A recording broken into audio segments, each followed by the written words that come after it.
Once again a very good afternoon to all of you. हम लोगों ने आज की क्लास में शुरू करना है पेपर नंबर, ग्रुप 2 का कौन सा पेपर है ये? Paper number 5। Paper 4 is costing, paper 5 is audit and paper 6 is FM. तो ये पेपर नंबर 5 है जो हम शुरू करेंगे। भाई नंबर में मैं गलत हो सकता हूँ, वैसे तो भैया ने लिखा नहीं यहाँ पे, पेपर 5 ही होगा। भाई हो सकता है मैं गलत बोल रहा हूँ, 6 भी हो सकता है, वो भी मेरे हिसाब से तो पेपर लॉ ग्रुप 2 में, ग्रुप 1 में पेपर 2 है और इधर ग्रुप ये थ्योरी का ये पेपर 5 है। पेपर का नाम है ऑडिटिंग एंड एथिक्स। मेरा सवाल आप लोगों से, ये मेरा ऑडिट का यहाँ पे सेकंड बैच है। पिछला बैच मैंने ऑडिट का जब लिया था, सर्दियों में बैच लिया था यानी पिछले साल, तो उसका रिजल्ट अभी परसों आया। परसों आपको शायद पता होगा, थर्सडे को रिजल्ट आया इंटर का। मेरे पास जो बच्चे ऑडिट पढ़े थे वो वैभव जिलान क्लासेस के ही बच्चे थे सारे। ये वो बच्चे थे मेरे पास जिन्होंने ग्रुप 1 ओल्ड कोर्स में दिया था। ठीक है, ओल्ड कोर्स में ग्रुप 1 में कितने पेपर थे, किसी को ध्यान है? 4। ग्रुप 2 में, लेकिन जब इन्होंने ग्रुप 1 दे दिया तो इंस्टीट्यूट ने उसके बाद नवंबर में न्यू कोर्स लॉन्च कर दिया था। तो इन बेचारे बच्चों को मजबूरी में न्यू कोर्स में अपने आप को कंपल्सरीली कन्वर्ट होना पड़ा। और न्यू कोर्स में इनको सिर्फ कितने पेपर देने पड़े? 2। कौन कौन से पेपर? ऑडिट और फाइनेंशियल मैनेजमेंट एनएसएम। इनका कॉस्टिंग एग्जेम्प्ट था। क्यों एग्जेम्प्ट था? क्योंकि इन्होंने ग्रुप 1 पास कर लिया था। उसमें ग्रुप 1 में तो पास हो ही गया था, चाहे कितने भी नंबरों से पास हुआ था। ग्रुप 1 में कॉस्टिंग अगर पास हो गया था तो आपका कॉस्टिंग एग्जेम्प्ट था। अब आपको इन 2 पेपरों में 50 और मैं देख रहा हूँ, आप देख रहे हैं यहाँ, मैं वहाँ देख रहा हूँ, मैंने कहा क्या चक्कर है भाई। हाँ जी, तो इन 2 पेपरों में 50 आने चाहिए तो आप पास माने जाओगे। ऑडिट में भी 50 चाहिए थे और एफएम में भी। अच्छा, अब आपको पता है मेरे को ऑडिट पढ़ाते हुए 2008-9 से मैं पढ़ा रहा हूँ। मेरे इतिहास में मैंने ऑडिट में आज तक जो हाईएस्ट दिया वो 2010 में दिया। मेरा एक बच्चा था शैलेंद्र पांडे, आप गूगल कर लेना, मैं जो भी बात बोलूँ आप उसको चेक कर सकते हो। शैलेंद्र पांडे था 2010, it was November 2010। He scored 88 marks in audit. मतलब उसके बाद किसी ने इस बेंचमार्क को तोड़ा नहीं। ठीक है, अब जब रिजल्ट आया ना परसों मैं सोया पड़ा था, सुबह सुबह रिजल्ट आ गया। एक बच्ची थी यहीं की, पूजा, उसका मैसेज आया, sir I scored 81 in audit. मेरी तो आंखें खुल गई नींद में ही। मैं कहा भाई 81 आ गया ऑडिट में? बिकॉज ना ऑडिट एक ऐसा पेपर है जिसको लेके आपके मन में भी, आपने लॉ पढ़ा है, आप सच बताना लॉ में आपके मन में क्या एटीट्यूड होता है? 50-60 आएंगे, रो पट के इतनी आ जाए 50-60। बच्चे ऑडिट को लेके भी यही बोलते हैं 50 या 60। अब पूजा के 81 आए ऑडिट में तो मैं ना थोड़ा सा अचंभित हो गया। मैंने तुरंत बाबू सर को कॉल किया, मैंने कहा सर एक बच्चे ने 81 लिए ऑडिट में। 5 मिनट बाद भैया का मेरे को एक मैसेज आया मैनेजमेंट का कि एक और आपके बैच का बच्चा रविंदर, उसके भी 81 है ऑडिट में। मैंने कहा क्या बात है भाई, इंस्टीट्यूट थोड़ा तो आगे पीछे करता था रिजल्ट। मैंने पूजा को कॉल किया, मैंने कहा पूजा रविंदर तेरे पीछे बैठा था क्या, या तू उसके पीछे बैठी थी? तो कहती नहीं सर ऐसा तो कुछ नहीं है, मैं तो जानती भी नहीं रविंदर कौन है। तो अब 2 बच्चों ने 81 लिए। मैंने फिर 30 बच्चों का बैच था फेस टू फेस, मैंने फिर ग्रुप में एक मैसेज डाला, मैंने कहा भाई जिसका जो रिजल्ट है मुझसे शेयर करो, मैं देखना चाहता हूं कि ऑडिट में नंबर क्या है। अब मैंने अपने बच्चों के नंबर देखे, फिर मैंने गूगल किया, मार्केट के नंबर देखे। इस बार ऐसा लगा कि इंस्टीट्यूट ने ऑडिट में नंबर बांटे। अब मैं आपको लॉजिक दूंगा क्यों बांटे। मार्केट में भी नंबर अच्छे हैं बच्चों के, मैं नहीं बोलूंगा कि नहीं है, पर मेरे तो ज़्यादा अच्छे हैं। क्योंकि मैं किसी और टीचर की बात नहीं करूंगा, अपनी बात इसलिए करूंगा बिकॉज मैंने 30 बच्चे पढ़ाए। अगर 30 में 2 बच्चों के 81 आ गए तो मेरे लिए तो बेंचमार्क वाली बात है कि 1000 बच्चों में, लोग 1000 बच्चा पढ़ाते हैं, 1000 में अगर किसी के 90 भी आ गए तो कोई बहुत बड़ी बात नहीं है। अब सवाल ये था कि नंबर इतने बांट क्यों दिए इंस्टीट्यूट ने, आपके लिए सुनने वाली बात है। मेरा सवाल, ऑडिट में 30 नंबर के एमसीक्यू हो गए और 70 की क्या रह गई, थ्योरी। क्लियर है? और 30 में भी 20 नंबर का तो केस स्टडी एमसीक्यू है और 10 नंबर के आपके नॉर्मल एमसीक्यू हैं। मेरी बात समझना। अब आपके लिए ऑडिट का जो पेपर इस बार आया था वो टोटली मॉड्यूल से था। मतलब एक भी क्वेश्चन ऐसा नहीं था जो बियॉन्ड मॉड्यूल था। Is it okay? पूरा पेपर मॉड्यूल से था। मैंने ना बच्चों को बुक दी थी ना पिछली बार, मॉड्यूल की कॉपी दी थी, मतलब वर्ड टू वर्ड मॉड्यूल। बच्चों ने कंप्लेंट करी मैनेजमेंट को कि अश्मीत सर ने ना मॉड्यूल ही पढ़ा दिया पूरा। मेरे को कॉल आए मैनेजमेंट की तरफ से पिछले बार, सर क्या आपने मॉड्यूल दिया था क्या बैच में? मैंने कहा हाँ, मैंने मॉड्यूल पढ़ा दिया पूरा। ठीक है, अब जब रिजल्ट आए ना तो मैंने मजे लिए बच्चों से, हाँ मैंने मॉड्यूल पढ़ाया था ना, रिजल्ट ठीक आया? तो कहते नहीं सर रिजल्ट तो सही आया क्योंकि हमने मॉड्यूल ही पढ़ा। देखो ऑडिट हो चाहे लॉ हो, ये दोनों पेपर थ्योरी हैं, हमें इसके लिए आईसीए का मॉड्यूल तो एक बार रेफर करना चाहिए। लॉ से ज्यादा आईसीए का मॉड्यूल ऑडिट में क्यों जरूरी है सोचो। लॉ कौन लिखता है, कोई जल्दी से बताएगा? लॉ कौन लिखता है? गवर्नमेंट लिखती है। क्या बात ठीक है? सेंट्रल गवर्नमेंट लिखती है या स्टेट गवर्नमेंट? हमारा कंपनीज एक्ट किसने लिखा है? सेंट्रल गवर्नमेंट ने लिखा है, मिनिस्ट्री ऑफ कॉर्पोरेट अफेयर्स ने। ठीक है, आईसीए ने उसको कॉपी कर लिया, या नहीं आईसीए ने अपनी मेहनत नहीं करी। तो आप आईसीए का मटेरियल नहीं भी पढ़ते, अगर आप गवर्नमेंट का मटेरियल पढ़ लेते हो तो भी बात बराबर है। लेकिन अब मुझे यह बताओ, ऑडिट कौन लिखता है? यस, ऑडिट किसी गवर्नमेंट ने नहीं लिखा। किसने लिखा है?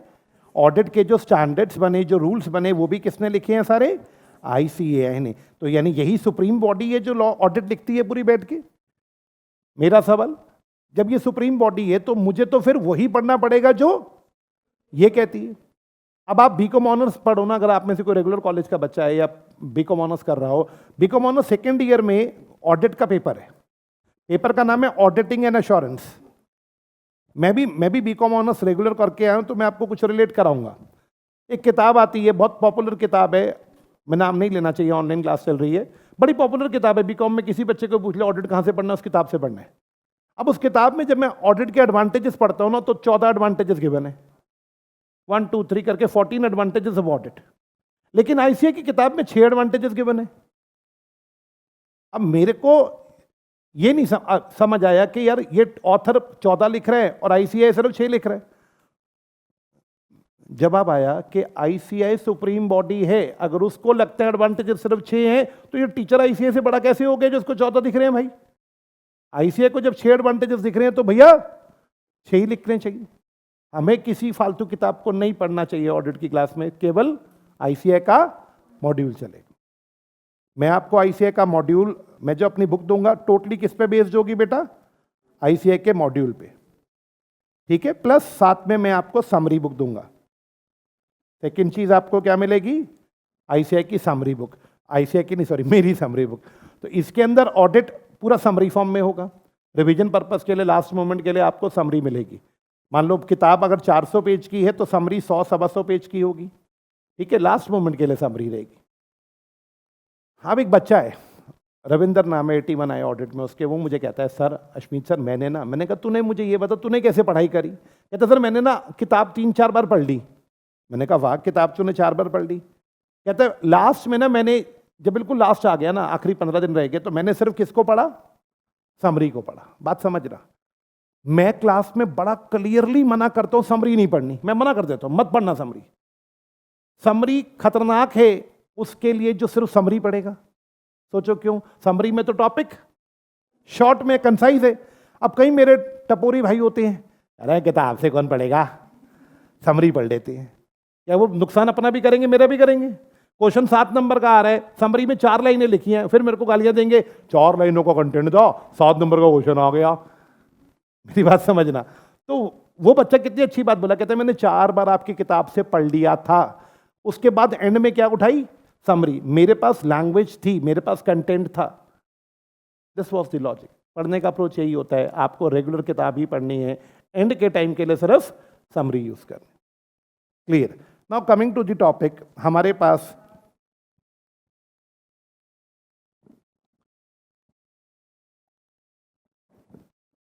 बच्चे हमारे पेपर का नाम है ऑडिटिंग एंड एथिक्स। क्लास ध्यान से सुनना, ऑडिटिंग एंड एथिक्स। मैं आपसे पूछता हूं ऑडिटिंग का मतलब क्या होता है? कमन फास्ट, what is auditing? Okay, check करना कंपनी के अकाउंट्स को कि कंपनी के अकाउंट सही हैं या नहीं। चेक करने वाले को क्या बोलेंगे? आप लोग सीए बन जाओगे तो आप ही कंपनी के क्या बनोगे? आपको कंपनी के अकाउंट्स चेक करने। मेरा डाउट, आपको कंपनी के अकाउंट्स चेक करने हैं, बताने के अकाउंट सही से बने हैं या नहीं। कंपनी ने टैक्स की चोरी तो नहीं करी, कंपनी ने अपने प्रॉफिट्स के साथ छेड़छानी तो नहीं करी। आप अपनी वैल्यू समझना चार्टर्ड अकाउंटेंट। जब आप सीए बनोगे, आपने मान लो एक कंपनी है रिलायंस इंडस्ट्री लिमिटेड, आप उसके क्या बन जाते हो? ऑडिटर। मेरा डाउट, आपने रिलायंस का अकाउंट्स चेक करे और अपनी एक रिपोर्ट बनाई जिसे बोलते हैं ऑडिट रिपोर्ट। उसमें आपने रिलायंस के बारे में सब कुछ लिख के अपने साइन कर दिए, साइन बाय ऑडिटर। अब आप इस रिपोर्ट की वैल्यू देखना जरा, ये रिपोर्ट सेबी समझ आता है, सेबी के पास अपलोड होगी, रजिस्ट्रार के पास अपलोड होगी, इनकम टैक्स डिपार्टमेंट में जाएगी।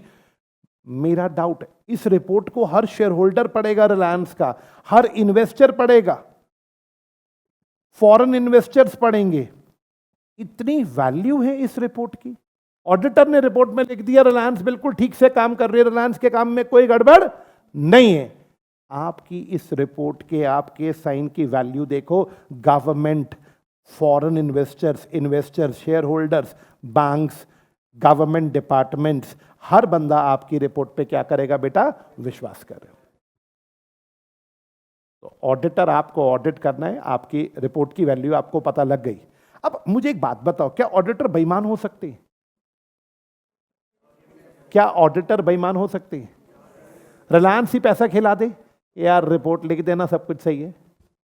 बच्चे यूर अनकंफर्टेबल, कुछ आपको समझ नहीं आ रहा, इधर देखना उधर देखना, मुझे लगा ऐसा, ठीक है ना सब। मेरा अब रिलायंस ऑडिटर ही झूठ लिख दे तो क्या होगा?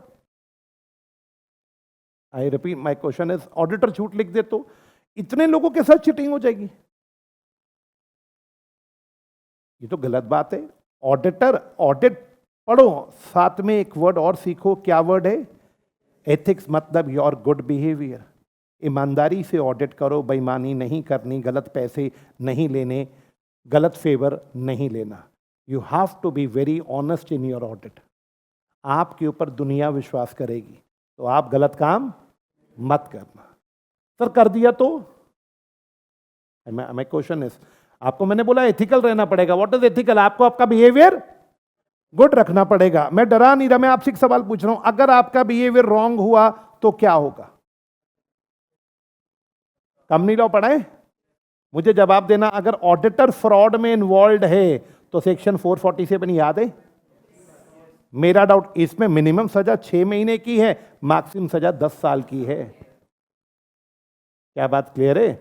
मेरा डाउट, इसके अलावा आपको पता है एक अथॉरिटी है, शायद नाम सुना हो, और एक और अथॉरिटी है, शायद नाम सुना हो। ये दोनों अगर मिल गई तो बैंड बजा देंगी। क्या आपका लाइसेंस कैंसिल हो सकता है? क्या लाइफ टाइम कैंसिल होगा या कुछ समय के लिए कैंसिल हो सकता है? वो कुछ भी हो सकता है, लाइफ टाइम भी कैंसिल हो सकता है, और जेल भी अच्छी खासी होगी, और अच्छी खासी कमन फास्ट पेनल्टी भी लगी। सत्यम का नाम सुने? सत्यम का, सत्यम के ऑडिटर्स को लाइफ इंप्रिजनमेंट ऑर्डर हुई। What is life imprisonment? उम्र कैद, सारी जिंदगी जेल रहना पड़ेगा, जेल की रोटी खानी पड़ेगी। भाई साहब, मोदी जी को मैंने सुना, हमारा डे होता है आपको पता होगा 1 जुलाई, अभी कुछ साल पहले की बात है, हमारा जब 1 जुलाई को सेलिब्रेशन हुआ आईसीआई का, तो मोदी जी उसमें आए थे। मोदी जी की बात मुझे बड़ी अच्छी लगी, उन्होंने एक बात बोली हम सबके बारे में, कहते सीए अगर आप एथिकल हो जाओ ना तो किसी क्लाइंट की हिम्मत नहीं है 1 रुपया टैक्स की चोरी करना। सिखाता कौन है क्लाइंट को कि कैसे चोरी होगी? सिखा। आपने वो वेब सीरीज देखी जमुना पार? वहां पे देखना, आपको ये चीजें देखने को मिलेंगी। मेरा सवाल, ऑडिटर ऑडिट करो, I repeat, you have to be ethical. मेरा सवाल, चलिए now moving towards the concepts. हमें इंटरमीडिएट में ऑडिट पहली बार पढ़ना है, इसके बाद सीए फाइनल में ऑडिट दोबारा है पढ़ने को। अब इंटर ऑडिट और फाइनल ऑडिट में क्या डिफरेंस है, अब इस पे बात करते हैं 2 मिनट। सर ऑडिट तो ऑडिट है, चाहे इंटर में करो चाहे फाइनल में। अप्रोच में क्या फर्क है इंटर और फाइनल ऑडिट में? देखो बेटा, ऑडिट करने के अपने कुछ रूल्स और रेगुलेशंस होते हैं, जिन्हें मैं आज के बाद दोबारा नहीं बोलूंगा। रूल्स और रेगुलेशन, पीछे आवाज नहीं। ऑडिट करने के अपने रूल्स एंड रेगुलेशंस होते हैं, जिन्हें बोलते हैं standards. Standards on auditing. ICAI ने ये स्टैंडर्ड्स ऑन ऑडिटिंग लिखे हैं, ये स्टैंडर्ड्स आईसीएआई ने लिखे हैं कि ऑडिट कैसे होगा। अप्रोक्सीमेटली 45 स्टैंडर्ड है जो आईसीएआई ने लिखे हैं। क्या बात क्लियर? ये ऑडिट करने के रूल्स हैं, ऑडिट कैसे करना है। हर सीए के लिए ये लॉ कंपलसरी है, कंपनी लॉ में लिखा है सेक्शन 143 के अंदर, हर ऑडिटर को ऑडिटिंग स्टैंडर्ड कंप्लाई करना पड़ेगा, इनके हिसाब से ही ऑडिट होगा। अब इंटर लेवल पे आप 20 से 25 स्टैंडर्ड पढ़ते हैं, और फाइनल लेवल पे आप 45 स्टैंडर्ड दोबारा पढ़ते हैं। इंटर में आधे स्टैंडर्ड्स, फाइनल में फिर से पूरे स्टैंडर्ड्स। मतलब फाइनल में यही स्टैंडर्ड्स दोबारा पढ़ने हैं, लेकिन थोड़ा सा और डेप्थ में जाके।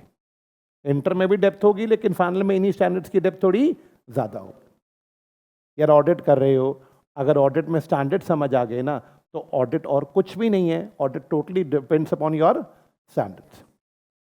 इन स्टैंडर्ड्स को बोलते हैं स्टैंडर्ड्स ऑन ऑडिटिंग। ये स्टैंडर्ड्स किसने लिखे हैं? ICAI।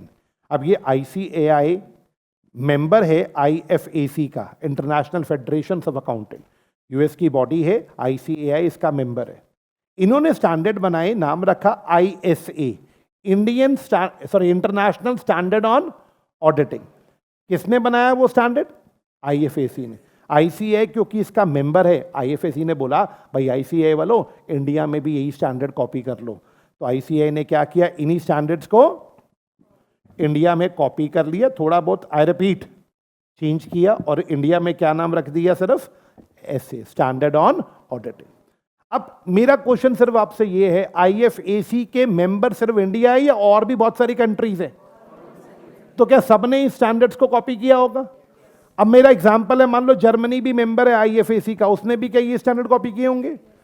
आप अगर कल को CA बन के जर्मनी शिफ्ट हो जाते हो, मेरा डाउट, आपको दिक्कत बिल्कुल नहीं आएगी। ऑडिट करने में तो बिल्कुल दिक्कत नहीं आएगी, टैक्स में चेंजेस होंगे, लेकिन ऑडिट में दिक्कत नहीं आएगी। क्यों बताओ? Same set of standards India में भी हैं और जर्मनी में भी। These are global standards, international standard. Almost सारी बड़ी कंट्रीज IFAC की मेंबर्स हैं, तो सब कंट्रीज यही स्टैंडर्ड्स फॉलो कर रही है। तो ये जो स्टैंडर्ड्स हैं, ये इंटरनेशनली रिकॉग्नाइज स्टैंडर्ड्स है, लेकिन हैं बड़े बोरिंग। ऑडिट के बारे में सुना नहीं किसी से कि बोरिंग बहुत है?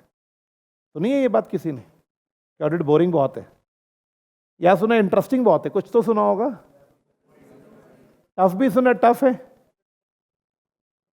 बहुत टफ है। अच्छा ये सुना है बोरिंग है, और भी कोई तारीफ सुनी है? जान निकाल देती है, जान निकाल देती है। यार तुमने तो मेरे को भी डरा दिया, इतने सालों से मैं पढ़ा रहा हूं। हाँ जी, ये कौन है? ये देख लो, एक नहीं खोला।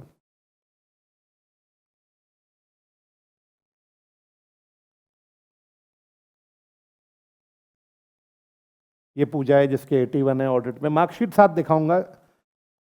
ये कौन किसकी मार्कशीट आई है भाई? आपको मार्कशीट दिख रही है? ये पूजा की मार्कशीट है, देखो। मेरा डाउट, इसके बाकी सारे पेपर नील दिख रहे होंगे। कॉस्टिंग पे C लिखा है, नहीं देना था वो पेपर। ऑडिट में कितने? 81, और FM में कितने? 70।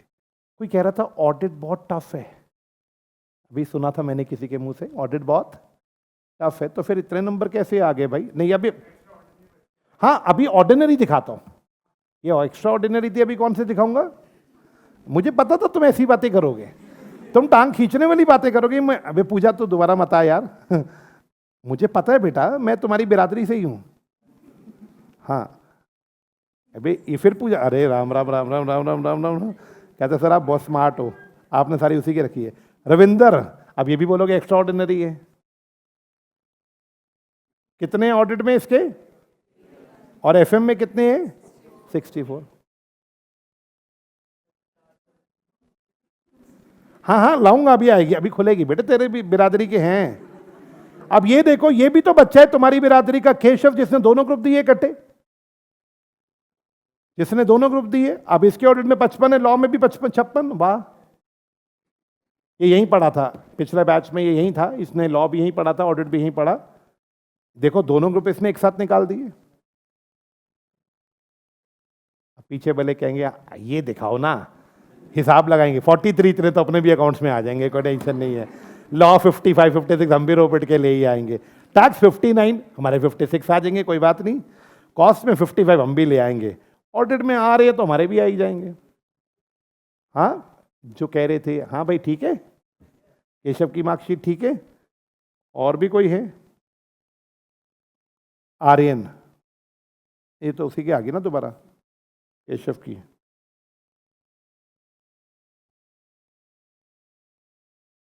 आर्यन के देखना जरा, कितने हैं ऑडिट में और एफएम में कितने हैं? आप मजे की बात देखना, थ्योरी में हर बच्चे के नंबर प्रैक्टिकल से ज्यादा है।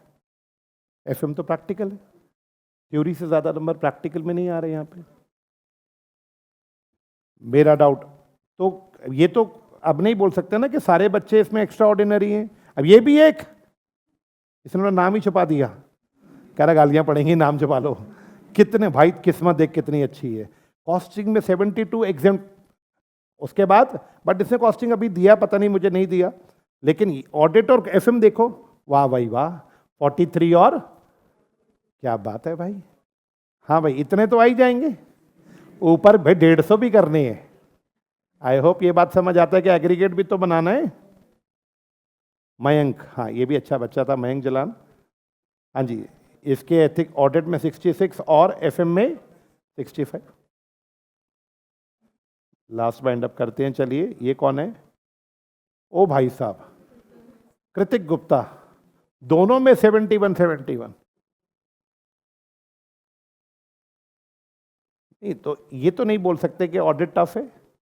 अगर पढ़ने वाले बच्चे हैं तो नंबर आएंगे। कुछ फेल भी हुए होंगे बेटा। देखो, मैं ये बोलूंगा कि नेगेटिविटी की तरफ नहीं जाना। नेगेटिव भी होंगे बच्चे, फेल भी हुए होंगे। भी फेल बोलोगे फोन आए नहीं मेरे पास, आने शुरू हो जाएंगे अभी 1-2 दिनों में। बट हमें नेगेटिव नहीं देखना। मैंने आपके साथ पॉजिटिव रिजल्ट शेयर किया, मैं आपसे भी यही एक्सपेक्ट कर रहा हूं। यार इंटर लेवल पे अगर कोई बच्चा थ्योरी में 80-81 ला रहा है, फर्स्ट मेरा बैच था, अब ये मेरा सेकेंड बैच है आप लोगों के साथ, क्या मैं इस बैच में 90 उम्मीद कर सकता हूं? क्या नहीं उम्मीद? हाँ, हैं 2-4 इंटेलिजेंट यहां पे। चलो 90 पे मैं आपको वादा करता हूं, I will give you some price. Some price वो डिसाइड हो जाएगा, पहले आप 90 लेके तो आओ। ये भी एक स्टोरी है। चलो लेट्स प्रोसीड। मैं इंटर में, एक मिनट, मैं इंटर में 2 पेपर पढ़ाता हूँ, लॉ और ऑडिट। मैंने बोल दिया 90 ले आओ, 1 लाख रुपए दूंगा। ठीक है, अपना एक बच्चा था क्लास में, मैंने बोला 90 ले आओ, 1 लाख रुपीज ले लो। बच्चे का फोन आया, शुभम नाम था, है 2009-10 की बात है। फोन आया, सर 95। हाय, मेरे तो अंदर से कुछ हो, 1 लाख गया, 1 लाख गया। मुझे 95 की खुशी कम थी, 1 लाख जाने की दुख ज्यादा था। मैं कहा आज शुभम मार्कशीट लेकर आ। मैंने क्लास में बोल दिया, नलायक को देखो, शुभम जैसे भी हैं जो 95 लाए। पीछे से कमेंट बजी, किसमें और किसमें? लॉ में 95 है। मैं 2 पेपर पढ़ाता लॉ ऑडिट। मार्कशीट आई मेरे सामने, लॉ में 50, ऑडिट में 45। कहता आप दोनों पढ़ाते हो ना? आपने ये बात थोड़ी ना बोली थी कि ईच चाहिए, आपने कहा 90 चाहिए। मुझे लगा दोनों मिला के 90 चाहिए होंगे। नहीं, ये तो अचीवेबल टारगेट है, ये तो काफियों के लिए अचीवेबल है। हाँ, तो इस पे प्राइज मिलेगा। चलो लेट्स कम बैक। तो बेटा शुरुआत करेंगे चैप्टर 1 के साथ। हाँ जी, अभी बातचीत बंद करते हैं, let's move to chapter number 1।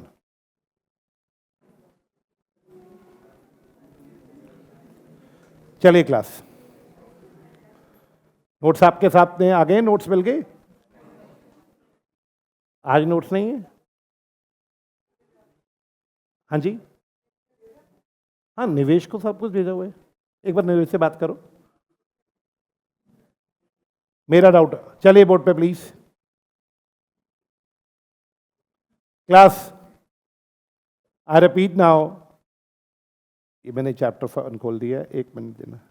Yes, देखो बेटा,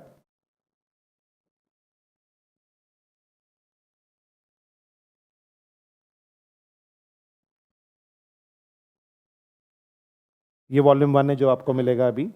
2 वॉल्यूम में बुक डिवाइडेड है। मेरा सवाल, जरा प्लीज, जरा 2 मिनट इंट्रोडक्शन अभी कंप्लीट कर लेते हैं। बातें हमने कर ली। चैप्टर 1 बिल्कुल बेसिक है। बेसिक मतलब what are the advantages of audit, what are the limitations of audit, what are the objective and scope of audit. बिल्कुल बेसिक बातें चैप्टर 1 से, एग्जाम पॉइंट ऑफ व्यू से वेरी लेस इंपॉर्टेंट। इसमें बहुत ही कम weightage है इसकी। अब चैप्टर 2 ऑनवर्ड्स स्टैंडर्ड शुरू हो जाएंगे। अब चैप्टर 2 ऑडिट स्ट्रैटेजी प्लानिंग, यानी स्टैंडर्ड नंबर 300, ऐसे नंबर 300 पढ़ेंगे। क्लियर दिख रहा है बच्चे? थोड़ा सा जूम इन करूं? यस, मेरा डाउट। चैप्टर 3 मेन काफी बड़ा चैप्टर है और एग्जाम पॉइंट ऑफ व्यू से बहुत ज्यादा इंपॉर्टेंट है, क्योंकि इसमें आपने कई सारे स्टैंडर्ड पढ़ने, 315, 320, इसके अलावा 330 होगा यहाँ पे, सॉरी ये 330 है। 3 स्टैंडर्ड तो मैंने देख लिए, और भी एक आधा कोई हो सकता है। ये चैप्टर 4 ये भी स्टैंडर्ड का चैप्टर है। मतलब ऑडिट में यार आप बात को समझो ना, ऑडिट में थ्योरी क्या है? सिर्फ थ्योरी मतलब स्टैंडर्ड्स पढ़ने हैं। ऑडिट में और कुछ है ही नहीं, सिर्फ आपको सारे स्टैंडर्ड्स पढ़ने। Chapter 4 again talks about standard 1 2 3 4 5 6 7 8 standard पढ़ने हैं चैप्टर 4 में। चैप्टर 5 डॉक्यूमेंटेशन, एक ही स्टैंडर्ड पढ़ना है। चैप्टर 6 अगेन 7-8 स्टैंडर्ड आपने पढ़ने हैं। इस मॉड्यूल में हम चैप्टर 6 तक करेंगे। टोटल चैप्टर 11 हैं हमारे कोर्स में, टोटल चैप्टर्स 11 हैं। पूरे चैप्टर में, पूरे सिलेबस में 3 चैप्टर ऐसे हैं, बैंक ऑडिट, स्पेशल एंटिटीज का ऑडिट, और एक चैप्टर और है डिफरेंट आइटम्स का ऑडिट।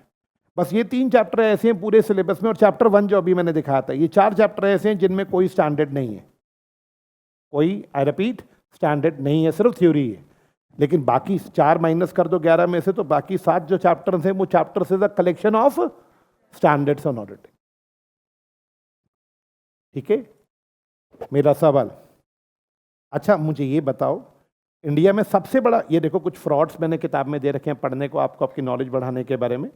ये कुछ स्कैंडल्स हुए थे, एनरॉन स्कैंडल बड़ा पॉपुलर था, यूएस में हुआ था ये स्कैंडल, आपको किताब मिलेगी, आप पढ़ना ये स्कैंडल्स के बारे में। हाँ जी, मुझे तो सबसे अच्छा लगता है ये वाला जो अपने यहाँ हुआ था। हाँ जी, सत्यम का स्कैंडल। मैंने पूरा स्टोरी दे रखी है, आपके लिए दी है कि आपको पढ़ना। आप सब्जेक्ट में ना देखो, शुरू की क्लासेस में मैं आपको प्रैक्टिकल चीज़ें बताऊंगा जो आपको ढूंढनी है, आपको यहाँ से स्कैंडल्स पढ़ने हैं। अब ना रिजल्ट आया ना, मेरे को फ़ोन आ रहे बच्चों के कि सर हमें वो अच्छे सी ए फर्म्स का नाम बता दो, अच्छा सी ए फर्म कौन कौन सा है। बच्चे पूछ रहे हैं अच्छे सी ए फर्म्स के नाम बता दो। मैं ये काम आपको आज पहली क्लास में दे रहा हूँ। आपको 100 टॉप कंपनीज, इंडिया की जो 100 टॉप कंपनीज हैं, उनके ऑडिटर्स के नाम एक कॉपी पे लिखने हैं, एक पेज पे लिखने हैं। रिलायंस का ऑडिटर कौन है, टाटा का ऑडिटर कौन है, सारे बैंकों के नाम, आईसीआईसीआई का ऑडिटर कौन है, एक्सिस का ऑडिटर कौन है, एचडीएफसी का ऑडिटर कौन है। आप जब 100 ऑडिटर्स के नाम लिखोगे ना, आपके पास एक पूरी लिस्ट बन जाए। मैं टॉप 100 कंपनियों की बात कर रहा हूँ। जब आप टॉप 100 कंपनियों के ऑडिटर्स के नाम अपनी लिस्ट में लिखोगे ना, आपको खुद को आइडिया लग जाएगा कि इंडिया के बड़े सी ए फर्म्स कौन से हैं। ये फर्म्स आपको ज़रूरत पड़ेगी जब आप ग्रुप 2 पास करोगे, जब आप आर्टिकलशिप के लिए इनके पास अप्लाई करो। तो मैंने ये बिग 4 आप नाम जानते ही हैं, बिग 4 का कौन कौन है भाई? पहले आपको पता है, ये पहले बिग 8 थे। पहले ये 8 फर्म्स थे जो बिग 8 बोलते थे इनको, उसके बाद 4 इनमें से निपट गए और इफेक्टिवली कितने बचे? ये पूरी स्टोरी है कि पहले 8 हुआ करते थे। आप कितने रह गए? ये देखो हिस्ट्री ऑफ बिग 4, पहले यहाँ बता रखा है मैंने, पहले 8 थे। ये देखो 8 दिखेगा आपको यहाँ पे, पहले 8 फर्म्स थे, उसके बाद इनमें से कुछ निपट गए, अब कितने रह गए? सिर्फ 4 ही रह गए। एनी आइडिया टाटा का ऑडिटर कौन है? टाटा मोटर्स का, रिलायंस का? मेरे आइडिया से दोनों में से किसी का भी ऑडिटर बिग 4 नहीं है। हमारे दिमाग में ना बिग 4 ने ना एक पिक्चर खराब कर दी यूट्यूबर टीचरों ने। और मैं सच बताऊं ना, तुम्हें तो पता भी नहीं था बिग 4 क्या होते हैं। यूट्यूब सुन सुन के तुम्हें पता लग गया बिग 4 बिग 4। मैं सच वर्ड एक बात बोल रहा हूं आपको बच्चे, बिग 4 तो 4 फर्म्स है ना। आप एक बार गूगल तो करो, आपको मैंने जो 100 कंपनियों के ऑडिटर्स के नाम बोले, आप एक बार ढूंढो तो सही। हाँ, एप्पल का ऑडिट, नेटफ्लिक्स का ऑडिट बिग 4 के पास होगा, क्योंकि ये इंटरनेशनल कंपनीज है। नेटफ्लिक्स, टेस्ला का ऑडिट बिग 4 के पास है, एप्पल का ऑडिट बिग 4 के पास है, नेटफ्लिक्स का ऑडिट बिग 4 के पास है। लेकिन अपने यहाँ आईसीआईसीआई बैंक का ऑडिट, एचडीएफसी बैंक का ऑडिट, यस बैंक का ऑडिट किसी बिग 4 के पास नहीं है। हमारी सोच ना इन बिग 4 पे अटक गई है। एक बार और भी तो नाम ढूंढो आप। मैं सच बता रहा हूं, आप जब नाम लिखोगे, बैंकों के ऑडिटर्स ढूंढो, कौन कौन से बैंक का ऑडिट कौन कर रहा है। टॉप कंपनीज गूगल से नाम उठालो, निफ्टी 50 50 कंपनीज हैं, मार्केट कैपिटलाइजेशन से जो बहुत बड़ी कंपनीज है, उनका सबका नाम डाउनलोड कर लो, लिस्ट बना लो, एक देखो तो सही उनके ऑडिट कर कौन रहे हैं। हर जगह बिग 4 नहीं है। और भी बहुत सारे फर्म्स हैं इंडिया में जो ऑडिट कर रहे हैं बेटा। क्लियर? तो एक छोटा सा होमवर्क है आपके लिए, ये अगर लिस्ट बना ली तो किसी को ना पूछने की जरूरत नहीं है आपको रिजल्ट के बाद, सर मैं ऑडिट के लिए कहां अप्लाई करूं, आर्टिकलशिप के लिए। आपके पास पूरा डेटा होगा कि ये फर्म से आप सीधा अपने एरिया के हिसाब से जहां आपका घर पड़ता है उस तरफ देखो वहां कौन सा फर्म है, आपके पास लिस्ट होगी पूरी, वहां पे अप्लाई करो। मेरा सवाल, सर बिग फोर में करें? बिग फोर में भी करना, अगर आपके पास अच्छे मार्क्स हैं, आपको कॉन्फिडेंस है, बिग फोर में भी अप्लाई करो। मैं एज अ स्टूडेंट टीचर मैं तो सजेस्ट नहीं करता लोगों को बिग फोर ज्वाइन करो। बिग फोर देखो यार, एक ना ईगो की बात आ जाती है, बिग फोर बात समझना, वो ना अपने आप को ना समझते बहुत कुछ है वो लोग। नए बच्चे को ना काम उतना ज्यादा, आप जब आप सीए बनोगे तो आपको क्या एक फील्ड को सीखना चाहिए या वैरायटी को सीखना है? बिग फोर में वैरायटी सीखने को नहीं मिलेगी, आपको एक डिपार्टमेंट में फेंक देंगे। वो आपसे पहले पूछ लेंगे स्टार्ट ऑडिट लेना, स्टार्ट मतलब मेन ऑडिट जो हम करते हैं, टैक्सेशन में जाना है, मतलब यार वो बड़े बड़े उनके अपने अपने डिपार्टमेंट्स है, वो किसी एक डिपार्टमेंट में फेंक देंगे तुम्हें, तुमसे पूछ के फेंकेंगे, आई मीन टू से। लेकिन अगर यही तुम किसी एक मीडियोकर फर्म को पकड़ लेते हो, वहां पे तुम्हें एक्सपोजर पूरा मिलेगा। और मजे की बात समझो, जब तुम मीडियोकर फर्म से पढ़ के सब सीख जाओगे ना, आर्टिकलशिप कर लोगे और फाइनल में नंबर ठीक ठाक ले आओगे, यही बिग फोर तुम्हें बुलाएगा, क्योंकि इसको पता है कि ये जो मिड फर्म वाला है इसको हर चीज की नॉलेज है, यही तुम्हें बुलाते हैं सबसे पहले। आर्टिकलशिप कहीं से भी करो, जहां सिंपल बात है, जहां मिल गई वहां पकड़ लेंगे। हमने थोड़ी ना चूज करना है। चॉइस का ऑप्शन किसके पास होता है आर्टिकलशिप में, आपको पता है? सिर्फ रैंक होल्डर्स के पास। रैंक होल्डर्स को फोन आते हैं, would you like to join our firm, would you like to join our firm, then they say let me think. ये डिसीजन रैंक होल्डर के पास चॉइस होती है कि उन्हें कौन सा फर्म ज्वाइन करना। हमारे जैसों के पास तो भाई रख ले भाई, भाई प्लीज भाई, मेरा डाउट, हमारे पास चॉइस थोड़ी ना, कहीं भी मिल जाए भाई, पीडब्ल्यूसी मिल जाए तो पागल ही हो जाएंगे। मैं ठीक कह रहा हूं ना भाई लोग, पीछे वाले भाई लोग, ठीक है ना पीडब्ल्यूसी? चलो, ये इंट्रोडक्शन में प्लीज किसी को कुछ सवाल पूछना है तो आप पूछ सकते हो। सर ऑडिट का बैच कब तक खत्म होगा? मैनेजमेंट ने कोई डेट दी है आपको? हाँ 15 जुलाई है आज। वी प्लान्ड इट कि हम 30 सितंबर तक ये बैच खत्म करेंगे। क्या बात क्लियर है? जुलाई अगस्त पूरा लेंगे, सितंबर पूरा लेंगे और 15 दिन इसके जुलाई के, तो अपने को तकरीबन 2.5 महीने मिल जाएंगे। मैं अप टू डेट दे रहा हूं, अगर इससे पहले खत्म हो जाए कोई प्रॉब्लम तो नहीं है? क्लियर? कोई प्रेशर बच्चों दिमाग के ऊपर ग्रुप 1 को लेके? निपट गया ग्रुप 1? अब सारा फोकस किस पे? क्या हुआ, कह रहे नहीं ग्रुप 1 निपटा नहीं अभी तक? क्लास तो खत्म हो गई, क्लास खत्म हो गई ना, अब तो मेन सलाफत तो अब आएगी ना जब खुद पढ़ना है। देखो यार, हंसी मजाक एक तरफ है, आप मुझे एक बात बताओ, ग्रुप 1 कंप्लीट हो गया classes, now you are heading towards group 2। बच्चे आप मुझे एक बात बताओ, ग्रुप 2 की क्लासेस चलेंगी, मैं ऑडिट में कोई होमवर्क नहीं देता, मैं सीधी बात बोल रहा हूँ, मेरा होमवर्क कुछ नहीं है। एग्री? आपको रिवाइज करके आना है, घर से रिवाइज करके आओ, नहीं करके आना मत, तो क्लास में ढंग से सुन लो। क्या बात क्लियर? मैं क्लास में रोज रिवाइज कराऊंगा आपको, मैं बिल्कुल भी टेंशन नहीं लेने दे रहा। मैं नहीं कह रहा कि घर से जाके रटो ऑडिट को, अभी मैं बताऊंगा ऑडिट लर्न कब करना है, अभी नहीं करना ऑडिट लर्न। जिनका अटेम्प्ट जनवरी में है, अभी ऑडिट नहीं लर्न करना। अभी मेरी रिक्वेस्ट है सबको कि अपना सारा फोकस किस पे रखना, ग्रुप 1 की प्रिपरेशन पे। बेटा जान इसमें निकलती है जब ग्रुप 1 को दोबारा पढ़ेंगे। देखो कोचिंग हो गई ना, अब जब बैठ के उसको पढ़ना है तो उसके लिए टाइम चाहिए, से यस और नो। अपनी ग्रुप 2 की क्लासेस करो, ठीक है, ग्रुप 2 में एफएम का होमवर्क मिलेगा वो करो, कॉस्ट का होमवर्क मिलेगा वो करो, लेकिन फिर भी अपने पास 3 से 4 घंटे रोज किसके लिए रखो? ग्रुप 1 के लिए। ग्रुप 2 की क्लासेस को हटा के, ग्रुप 2 के होमवर्क को हटा के ग्रुप 1 के लिए आपके पास टाइम होना चाहिए। ये गलती बिल्कुल मत करना कि एक बार ग्रुप 2 खत्म हो जाए, कर लेता हूं, फिर दोनों ग्रुप की इकट्ठे प्रिपरेशन शुरू कर दूंगा। ये गलती मत करना, क्योंकि अक्टूबर चढ़ जाएगा तब तक, और अक्टूबर में तुम्हारे हाथ पैर काम जाएंगे कि अब मैं कौन सा ग्रुप दूं, 1 दूं या 2 दूं। क्या मेरी बात क्लियर? आपको अभी से एक डिसिप्लिन बना के चलना है कि मुझे ग्रुप 2 की कोचिंग के साथ साथ ग्रुप 1 का कोई पेपर उठा लो, चाहे अकाउंट्स उठाओ, चाहे टैक्स उठाओ, चाहे लॉ उठाओ, कि मुझे एक एक करके पेपर ग्रुप 1 के खत्म करने हैं। ग्रुप 2 साथ में होमवर्क चलता रहेगा। आप जनवरी वाले हो, आप मेरी बात को सोचो, इधर आप ग्रुप 1 का एक पेपर उठा रहे हो एक समय पे, और साथ में आप ग्रुप 2 की कोचिंग ले रहे हो। ग्रुप 2 साथ साथ होमवर्क के रूप में होता जाएगा और ग्रुप 1 हम साथ साथ रिवाइज करेंगे, तो ऐसे हम दोनों हाथों में विन विन सिचुएशन में रहेंगे, विन लूज नहीं होगा। नहीं तो मैं वादा कर रहा हूं, आप मेरे से लास्ट क्लास में ये बात बोलोगे सितंबर एंड, मान लो आप अक्टूबर फर्स्ट वीक में मुझे पता क्या बोलोगे, अश्मीत सर एक बात करनी थी। मैं बोलूंगा हाँ बच्चे बोल। सर ऐसा है ग्रुप 2 की क्लासेस अभी खत्म हुई है। मैं बोलूंगा फिर, मैं बता रहा हूं मेरे को हर बार ये बच्चे बोलते हैं सर 2 की ना क्लासेस अभी खत्म हुई है, ये ना ताजा ताजा है, इसका होमवर्क भी करा है साथ में। 1 तो ना सर बहुत पहले खत्म हो गया था, और वो मैं टैक्स करने बैठ रहा हूँ ना सर, एक एक क्वेश्चन करने में बहुत ज्यादा टाइम लग रहा है सर, अभी मेरे को अकाउंट्स करने बैठ रहा हूँ ना बहुत ज्यादा टाइम लग रहा है मेरे को।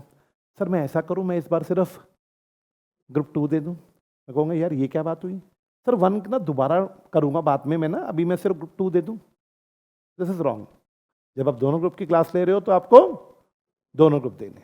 मुझे वैभव सर ने बोला सर ये बैच बहुत अच्छा बैच है, अगर अच्छा बैच है तो हमें, वैभव सर ने बोला इस बैच में सर आप AIR एक्सपेक्ट करो।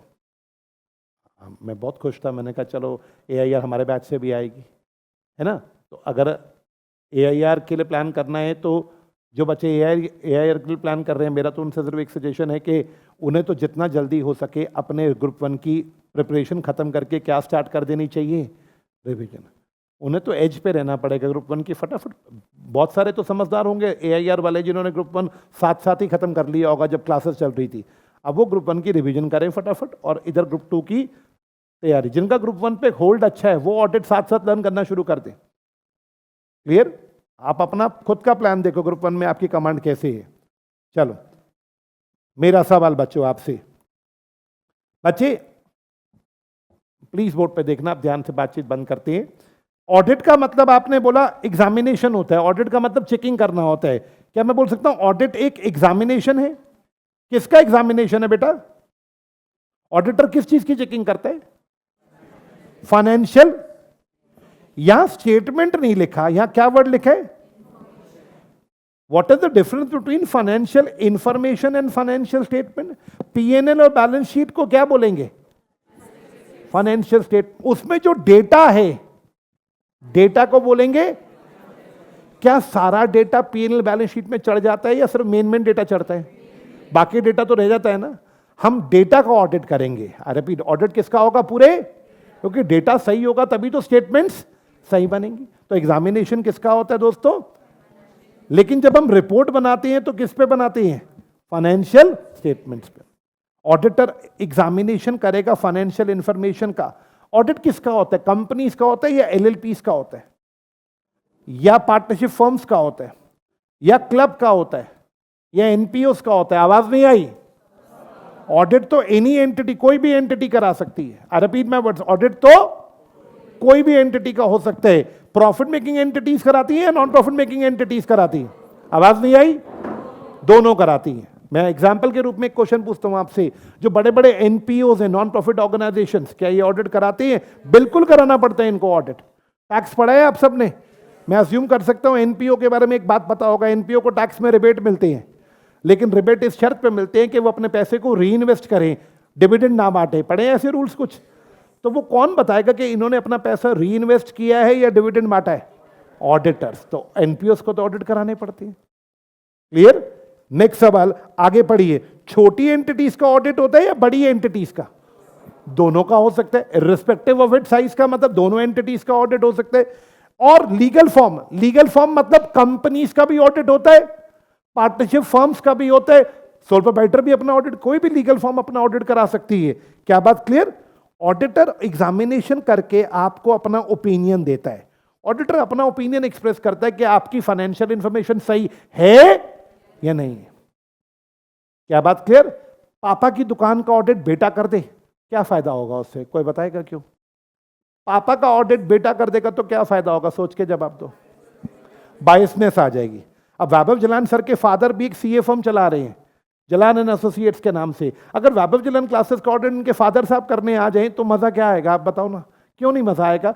पापा थोड़े ना बोलेंगे बेटे ने फ्रॉड किया, वो तो लिख देंगे रिपोर्ट में बिल्कुल सही है।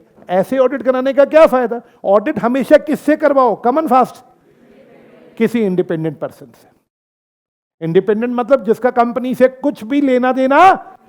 याद करो कंपनी लॉ का सेक्शन 141, 8 डिस्क्वालिफिकेशन से इसको मत ऑडिटर बनाओ, इसको मत बनाओ, इसको मत बनाओ, इसको मत बनाओ, इसको मत बनाओ, याद है? दो चार बता दो सर। पहला नंबर पे बॉडी कॉर्पोरेट को ऑडिटर मत बनाओ, कंपनी के एम्प्लॉय को ऑडिटर मत बनाओ, एम्प्लॉय के एम्प्लॉय को ऑडिटर मत बनाओ। चौथा नंबर पे पर्सन, रिलेटिव या पार्टनर अगर कंपनी से इंडेबिटेड है उसको ऑडिटर मत बनाओ। उसके बाद सिक्योरिटी है उसको ऑडिटर मत बनाओ, उसने गारंटी दी उसको ऑडिटर मत बनाओ। पांचवें नंबर पे जिसका बिजनेस रिलेशन है उसको ऑडिटर मत बनाओ। और बताओ, और भी 3-4 पॉइंट थे। अगर आपके रिलेटिव कंपनी के डायरेक्टर या केएमपी हैं, पढ़े हैं ऐसे कुछ? भाई देखो, मुझे ना बता देना, पढ़ा है, नहीं होगा तो मैं करा दूंगा, कोई टेंशन वाली बात नहीं है। मेरा तो कितना कुछ लॉ में बता रखे कि इन्हें ऑडिटर मत बनाओ ताकि बायसनेस ना आए, बायसनेस ना आए। क्योंकि अगर ऑडिटर पार्शियल हो गया, अरे भाई आवाज नहीं, अगर ऑडिटर पार्शियल हो गए तो ऑडिट करने का क्या फायदा? ऑडिटर अगर पार्शियलिटी कर रहे हैं, न्यूट्रल नहीं है, चीटिंग पार्शियलिटी कर रहे हैं ऑडिट में, तो ऑडिट करने का क्या फायदा होगा? ऑडिट तो हमेशा किसको करना चाहिए? किसी इंडिपेंडेंट पर्सन को। मैंने अभी मीनिंग ऊपर ऊपर से सिखाया, मुझे अभी मीनिंग में नहीं जाना डिटेल में। मेरा डाउट है आप लोगों से, ऑडिट मैंडेटरी है या वॉलेंटरी है? Come on fast. जवाब आया कंपनीज के लिए मैंडेटरी है, बाकी लोगों के लिए ठीक है। आपने जो बोला, अब मैं जवाब देता हूं। अच्छे, आगे से कोई पूछे ऑडिट मैंडेटरी है या वॉलेंटरी, तो जवाब ये देना उसके रिस्पेक्टिव एक्ट पे डिपेंड करेगा, उस एंटिटी के रिस्पेक्टिव। फॉर एग्जाम्पल, आपने कंपनी बोला था ना, कंपनीज पे कौन सा लॉ लगता है बताओ? इसमें लिखा है ऑडिट मैंडेटरी है, तो मैंडेटरी है भाई। मैंने भी बोल दिया मैंडेटरी है। क्या बात क्लियर? अच्छा मुझे बताओ, एलएलपीस क्या ऑडिट मैंडेटरी है? जवाब, सर इनके एक्ट को पढ़ना पड़ेगा। अब जब एलएलपी एक्ट पढ़ेंगे तो उसमें लिखा है कि कुछ के लिए मैंडेटरी, सबके लिए मैंडेटरी नहीं है। कुछ के लिए, बड़े बड़ी जो एलएलपीज है उनके, उन्होंने लिमिट बना दी, इससे ऊपर की एलएलपीज होंगी तो ऑडिट मैंडेटरी है, इससे नीचे की होंगी तो नॉन मैंडेटरी। अच्छा याद कराओ, स्टैट्यूटरी कंपनीज कौन सी थी जिनका अपना स्पेशल एक्ट होता है? एलआईसी, आरबीआई, सीए इंस्टीट्यूट, है ना? इनके एक्ट को पढ़ना पड़ेगा। सबके एक्ट में लिखा है, स्टैट्यूटरी कंपनीज जितनी भी हैं सबके एक्ट में लिखा है ऑडिट मैंडेटरी है, तो भैया मैंडेटरी होगा। जब एक्ट में लिखा है तो मैंडेटरी है, एक्ट में नहीं लिखा तो फिर ऑप्शनल है आपके लिए। आपको अपना एक्ट पढ़ना पड़ेगा, एक्ट को देख के डिसाइड होगा।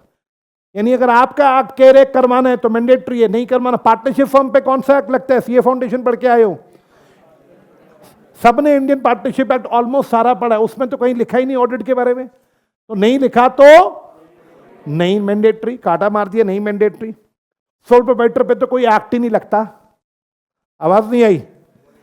तो जब एक्ट ही नहीं लगता तो मैं बोल सकता हूं ना, ऑडिट कराना कॉमन फास्ट ऑप्शनल है या मैंडेटरी है? तो कंपनी इसके लिए मैंडेटरी क्योंकि उसके एक्ट में लिखा है, एलएलपी के लिए मैंडेटरी क्योंकि उसके एक्ट में लिखा है, कॉमन फास्ट।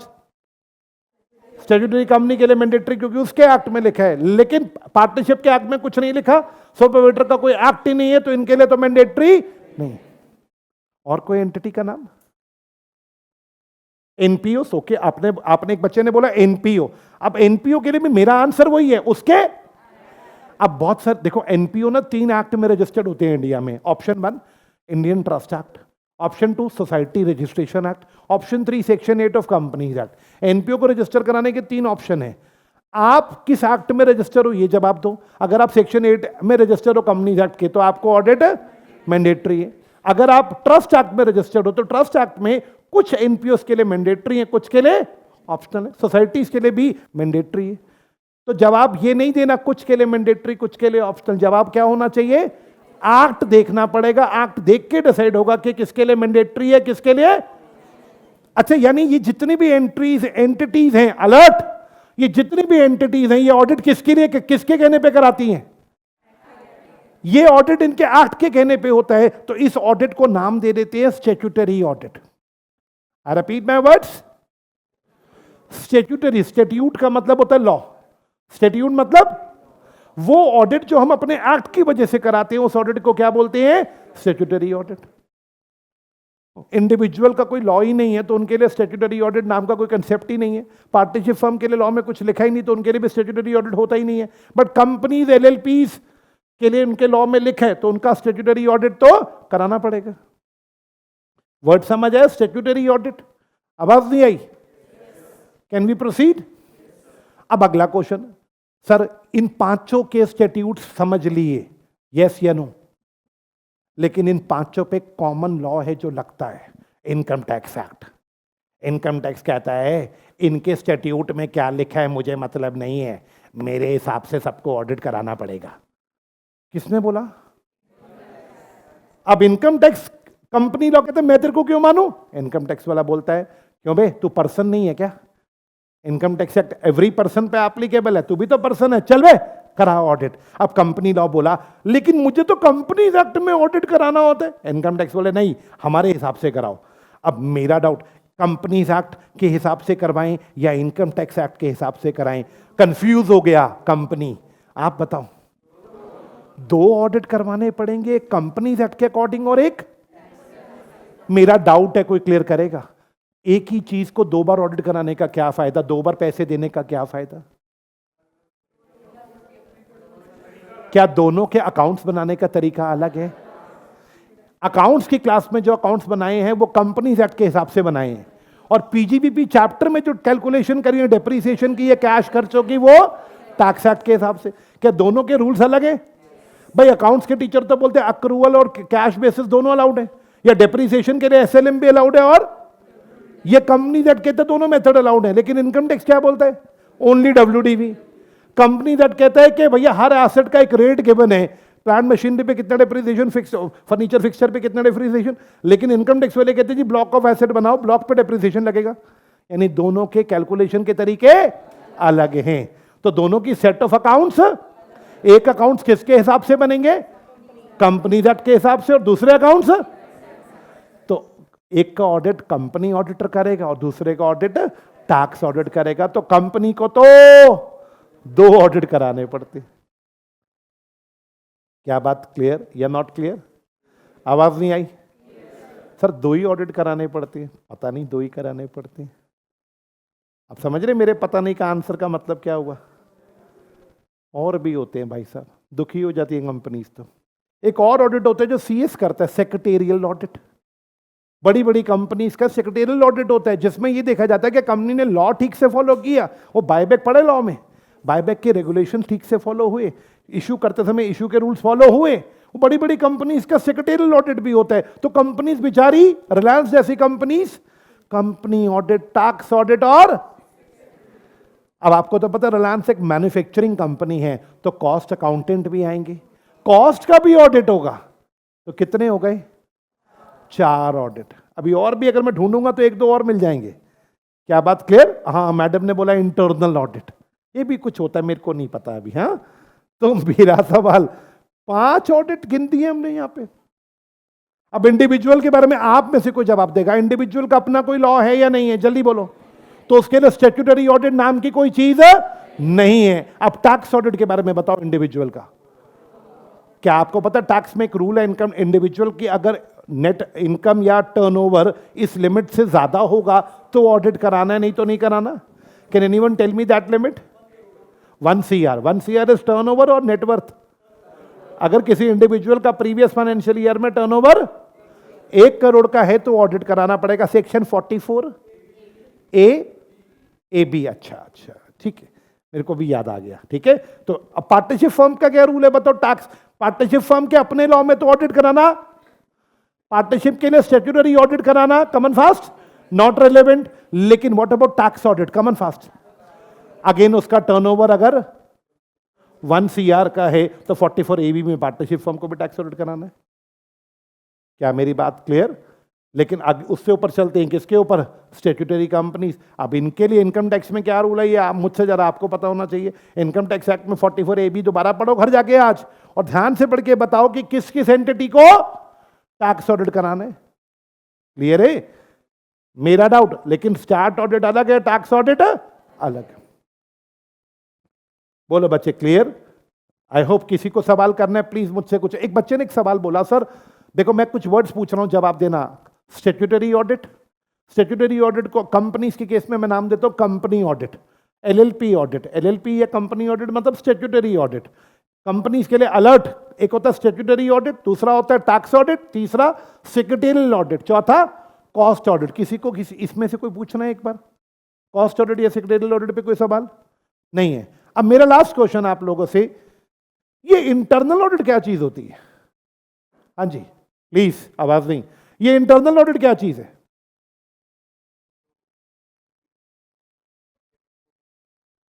कई बार बड़ी बड़ी कंपनीज को मेन ऑडिट, स्टैट्यूटरी ऑडिटर के आने से पहले कंपनीज अपने एक इंटरनल ऑडिटर को बुलाती है, उसे बोलते हैं भाई आप भी एक बार चेकिंग कर दो। मेन ऑडिटर के आने से इंटरनल ऑडिटर चेकिंग कर देगा कंपनी की, बिल्कुल वैसे ही जैसे कौन करते हैं? Statutory auditor. क्या बात क्लियर? इंटरनल ऑडिटर एक चेकिंग कर देगा तो यहां पे ना एक ही कंपनी की दो बार चेकिंग हो जाएगी, एक तरह की रीचेकिंग हो जाएगी। पहले इंटरनल ऑडिटर चेक कर देगा, फिर स्टैट्यूटरी ऑडिटर चेक कर देगा। बड़ी बड़ी कंपनी इसको कराना होता है इंटरनल ऑडिट, क्लियर। लेकिन स्टैट्यूटरी ऑडिट किस कंपनी को कराना होता है, एक बार फिर बताओगे? आवाज नहीं आई। स्टैट्यूटरी ऑडिट किस कंपनी के लिए जरूरी है? ओपीसी के लिए भी जरूरी है, स्मॉल कंपनी के लिए भी जरूरी है। Yes, as per section 143 it is compulsory for every company to get its accounts audited. Clear? अब आप मेरे साथ ये लैंग्वेज पढ़ना, कुछ भी नहीं है अगर आपको कहानी पूरी समझ आ गई है तो। It is not necessary that audit is always legally mandatory. There are certain entities like companies who are compulsory under the law. यानी कौन से ऑडिट की बात चल रही है? ये statutory audit. Even non corporate entity, non corporate मतलब जो कंपनीज नहीं है, कंपनीज नहीं है, एग्जांपल इसका क्या हो सकता है जो कंपनीज नहीं है? एलएलपी, पार्टनरशिप फर्म, एलएलपी छोड़ो, पार्टनरशिप फर्म्स और sole proprietors. Even non-corporate entities may be compulsory requiring audit of their under non-corporate entities। अभी मैंने क्या बोला? पार्टनरशिप फर्म्स और सोल प्रोप्राइटर्स, इनको भी मैंडेटरी हो सकता है। कौन से लॉ में? For example in India every person is required to get accounts if turnover crosses certain threshold. Threshold मतलब मैक्सिमम लिमिट। जब आप वो लिमिट क्रॉस करोगे इनकम टैक्स में तो आपको टैक्स ऑडिट कराना है। अभी प्रेजेंटली ये लिमिट क्या है बच्चों? जब मैं पढ़ता था तो लिमिट 40 लाख हुआ करती थी, तो मैंने यहां कभी कोई लिमिट लिखी ही नहीं, क्योंकि लिमिट समय समय पे बदलती रहती है। क्या आप भी यहां पे 1 करोड़ नहीं लिखेंगे? क्योंकि जब आप एग्जाम दे रहे हो सकता है उस समय कोई अमेंडमेंट आ गई हो। ठीक है, मेरा डाउट। अगला सवाल, it is also possible that some entities like schools. मैं स्कूल्स पे ब्रेक मारता हूं, आपसे सवाल पूछता, स्कूल क्या होते हैं? आराम से बताओ। पीओ या एनपीओ? एनपीओ। स्कूल्स या तो ट्रस्ट होते हैं या सोसाइटी होते हैं, मैं बता देता हूं, या सेक्शन 8 कंपनीज होती हैं। 99% स्कूल ट्रस्ट या सोसाइटी होते हैं। तो इसको, किताब को छोड़ो, आप मुझे बताओ क्या स्कूल को ऑडिट कराना पड़ेगा? ट्रस्ट एक्ट पढ़ना पड़ेगा। अगर ट्रस्ट एक्ट में आप किसी स्कूल में जा रहे हो, स्कूल से पूछो कौन से एक्ट में रजिस्टर्ड है, जो एक्ट वो बोलेगा उस एक्ट को गूगल पे डाउनलोड करो, देखो उस एक्ट में लिखा है तो ऑडिट होगा। क्या बात क्लियर? मेरा doubt, some it is possible that some schools may be required to get their accounts for the purpose of obtaining क्या सरकार, what can anyone tell me what is grant? Grant, सरकार पैसा दे रही है किसी काम के लिए। मान लो मैं स्कूल में प्लेग्राउंड बना रहा हूं, सरकार ने मुझे बोला तुम प्लेग्राउंड बनाओ, तुम्हें हम ग्रांट देंगे, जितने का खर्चा आएगा हम देंगे, लेकिन पहले हमें अपने अकाउंट्स दिखाओ एक बार ऑडिट करा के, हम देखना चाहते हैं कि तुम्हारे पास कितना पैसा है। अब सरकार ने बोला ऑडिट कराने को, भैया ग्रांट तभी मिलेगा जब पहले अकाउंट्स दिखाओगे अपने। तो मैंने कहा ठीक है सर, आप कह रहे हो तो करा लेती है।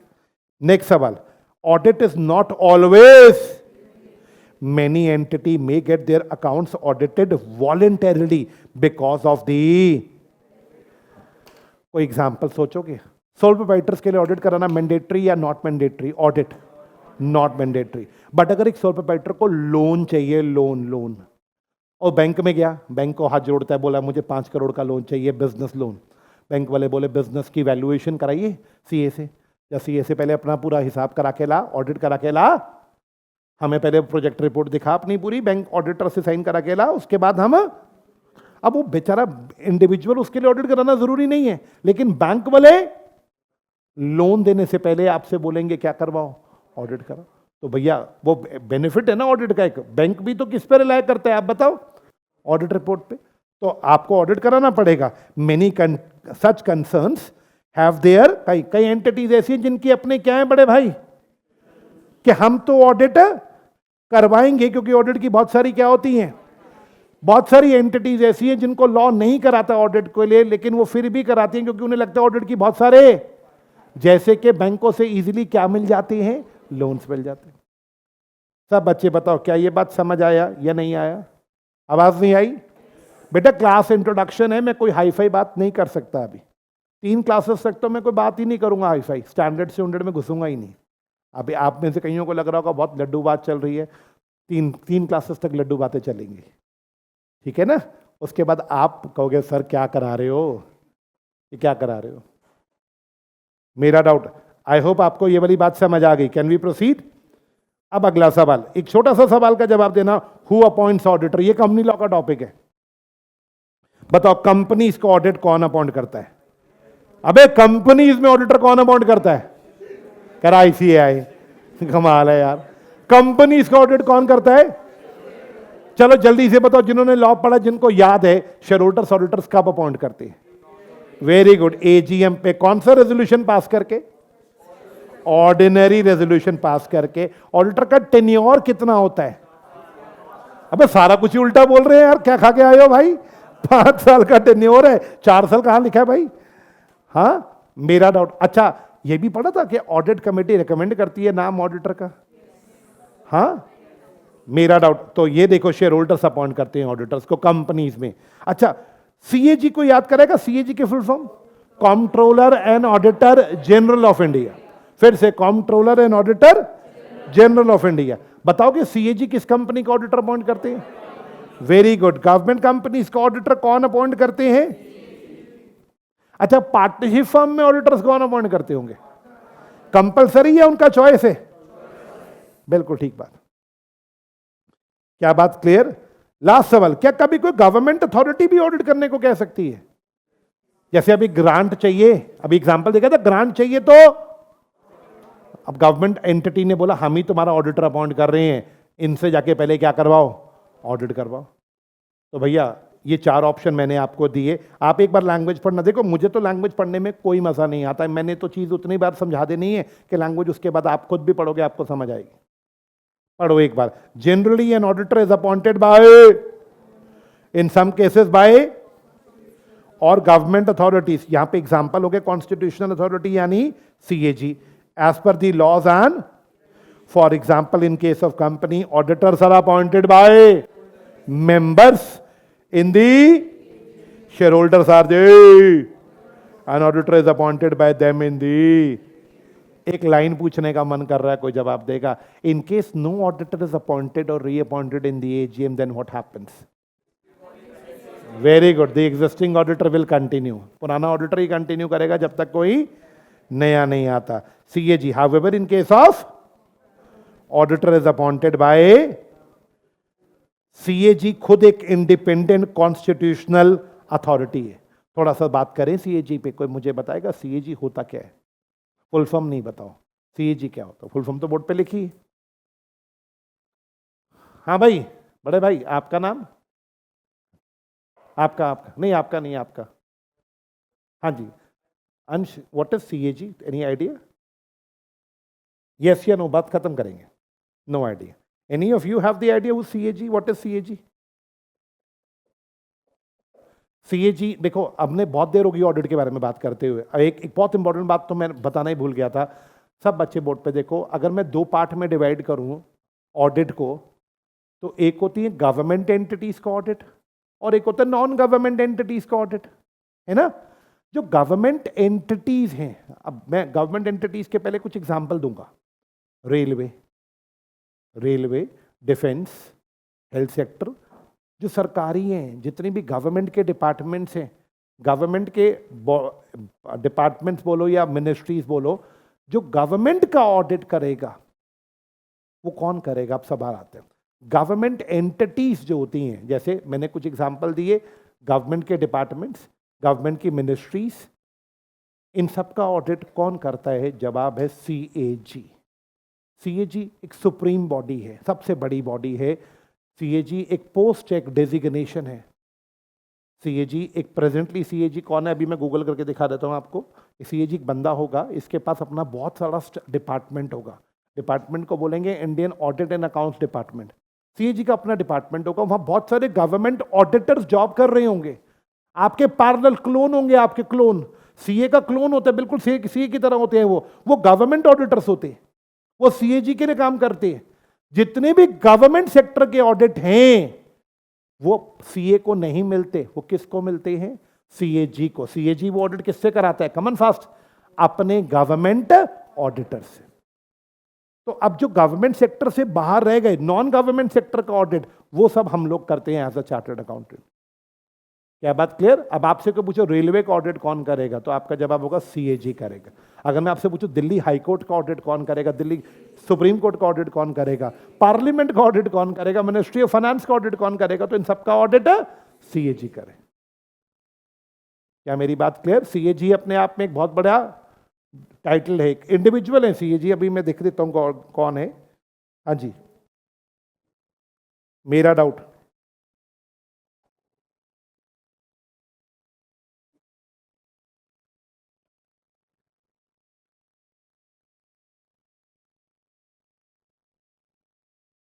कौन है इस समय सीएजी भाई? ये देखो सीएजी की वेबसाइट है भारत के, भाई मुझे हिंदी नहीं पढ़ने आती, नियंत्रक एवं महालेखा परीक्षक, हिंदी में मैंने ये पढ़ दिया आपके सामने। सारी वेबसाइट हिंदी में क्यों है भाई? इंग्लिश करो इसको कन्वर्ट। इट्स वेरी डिफिकल्ट यार पढ़ना हिंदी में ना। आप पढ़ लेते होगे भैया, आप तो इंटेलिजेंट हो, मैं तो कह ही रहा हूँ, मैं ही नालायक हूँ यहाँ पे। चलो ठीक है, ओ चलो फालतू बातें हटाओ, यहाँ देखना यार, वो पूरी हिस्ट्री आती है इसकी, ये रेवेन्यू है ना। फिर हिंदी आ गया, हिंदी नहीं समझ आता अपन को। ये है जी, ये भी मुर्मू है। ये भी मुर्मू है। अरे ये उस मुर्मू से रिलेटेड तो नहीं है?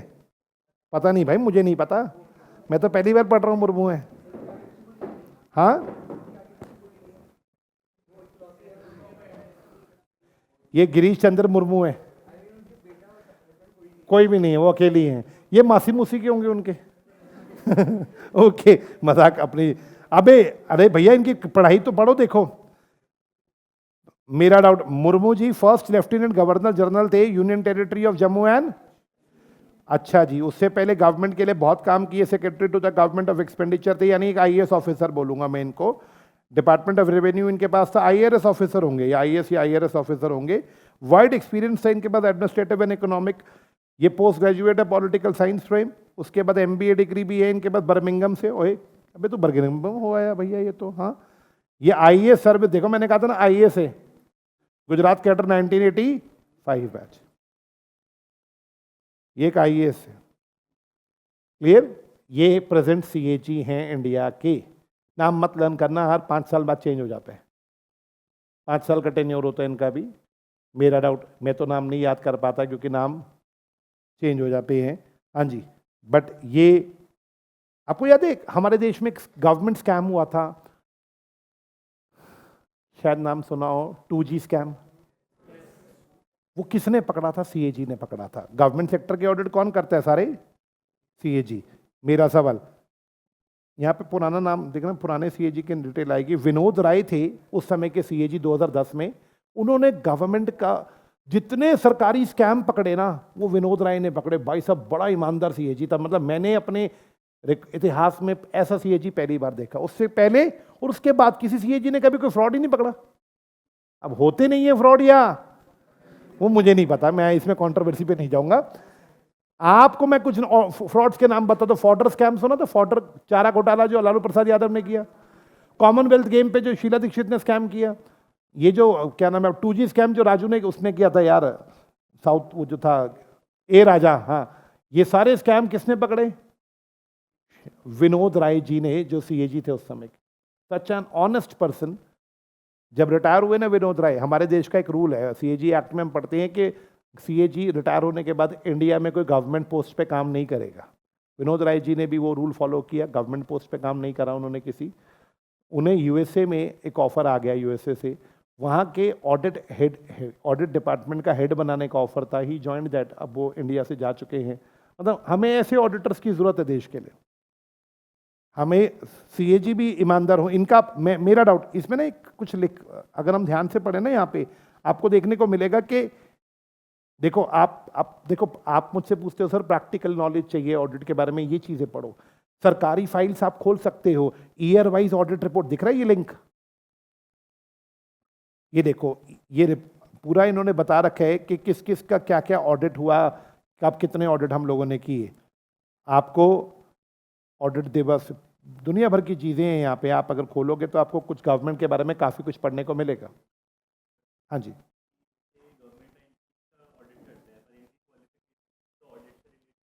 नहीं एक्चुअली क्या है, इन्होंने गवर्नमेंट सेक्टर में एडमिनिस्ट्रेशन बहुत साल किया होता है। What is administration?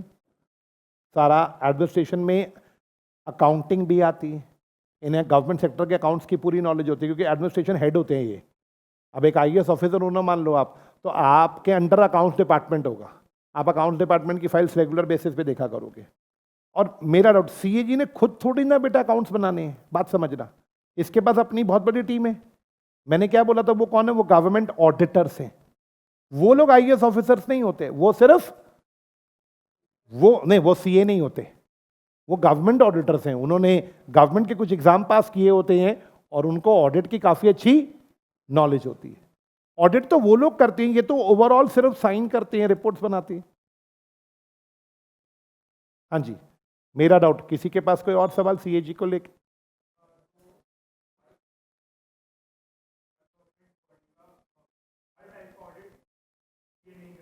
नहीं, गवर्नमेंट एंटिटीज का ऑडिट सिर्फ कौन करेगा? सीएजी। और जो गवर्नमेंट एंटिटीज से अलग है, नॉन गवर्नमेंट एंटिटीज, वो सीए करेंगे। ठीक है, हाँ अलाउड है। ये अच्छा क्वेश्चन इन्होंने पूछा। अब सीएजी के पास कौन है? बहुत सारे गवर्नमेंट ऑडिटर्स। ठीक है, अब गवर्नमेंट ऑडिटर्स के ना नंबर कम होते जा रहे हैं। आजकल बच्चे नहीं पेपर देते गवर्नमेंट ऑडिट बनने के लिए ना, अब गवर्नमेंट ऑडिटर्स के जो नंबर्स हैं वो कम होते जा रहे हैं। तो सीएजी ने आईसीआई से अपनी ये प्रॉब्लम शेयर करी कि मेरे पास ना स्टाफ की कमी हो गई है, मेरे पास अब गवर्नमेंट ऑडिटर बचे नहीं हैं, कम हो गए हैं बहुत। तो आईसीआई को उसने बोला कि मुझे कुछ सीए के नाम सजेस्ट करो, अच्छे सीए फर्म्स के नाम सजेस्ट करो जिन्हें मैं अपने साथ टाई अप कर लूं। आईसीआई ने बहुत सारे सीए फर्म्स को बुलाया और बोला क्या तुम सीएजी के साथ काम करना चाहोगे? और बहुत सारे सीए फर्म्स का नाम फाइनल करके आईसीआई की वेबसाइट पे आपको लिस्ट मिलेगी, लिस्ट ऑफ सीए फर्म्स जो कि किसके साथ अटैच है बेटा? सीएजी के साथ। अब क्या होगा बच्चों बताओ, सीएजी को मान लो रेलवे का ऑडिट मिला, सीएजी को लगा कि मेरे पास गवर्नमेंट ऑडिटर की शॉर्टेज है, तो वो सीए इस लिस्ट में से किसी सीएफएम को बुला लेंगे, बोलेंगे इधर आओ, मैं डायरेक्शन देता हूं कैसे करने रेलवे का ऑडिट, जाओ आप रेलवे का ऑडिट करके आओ, रिपोर्ट मुझे लाके देना।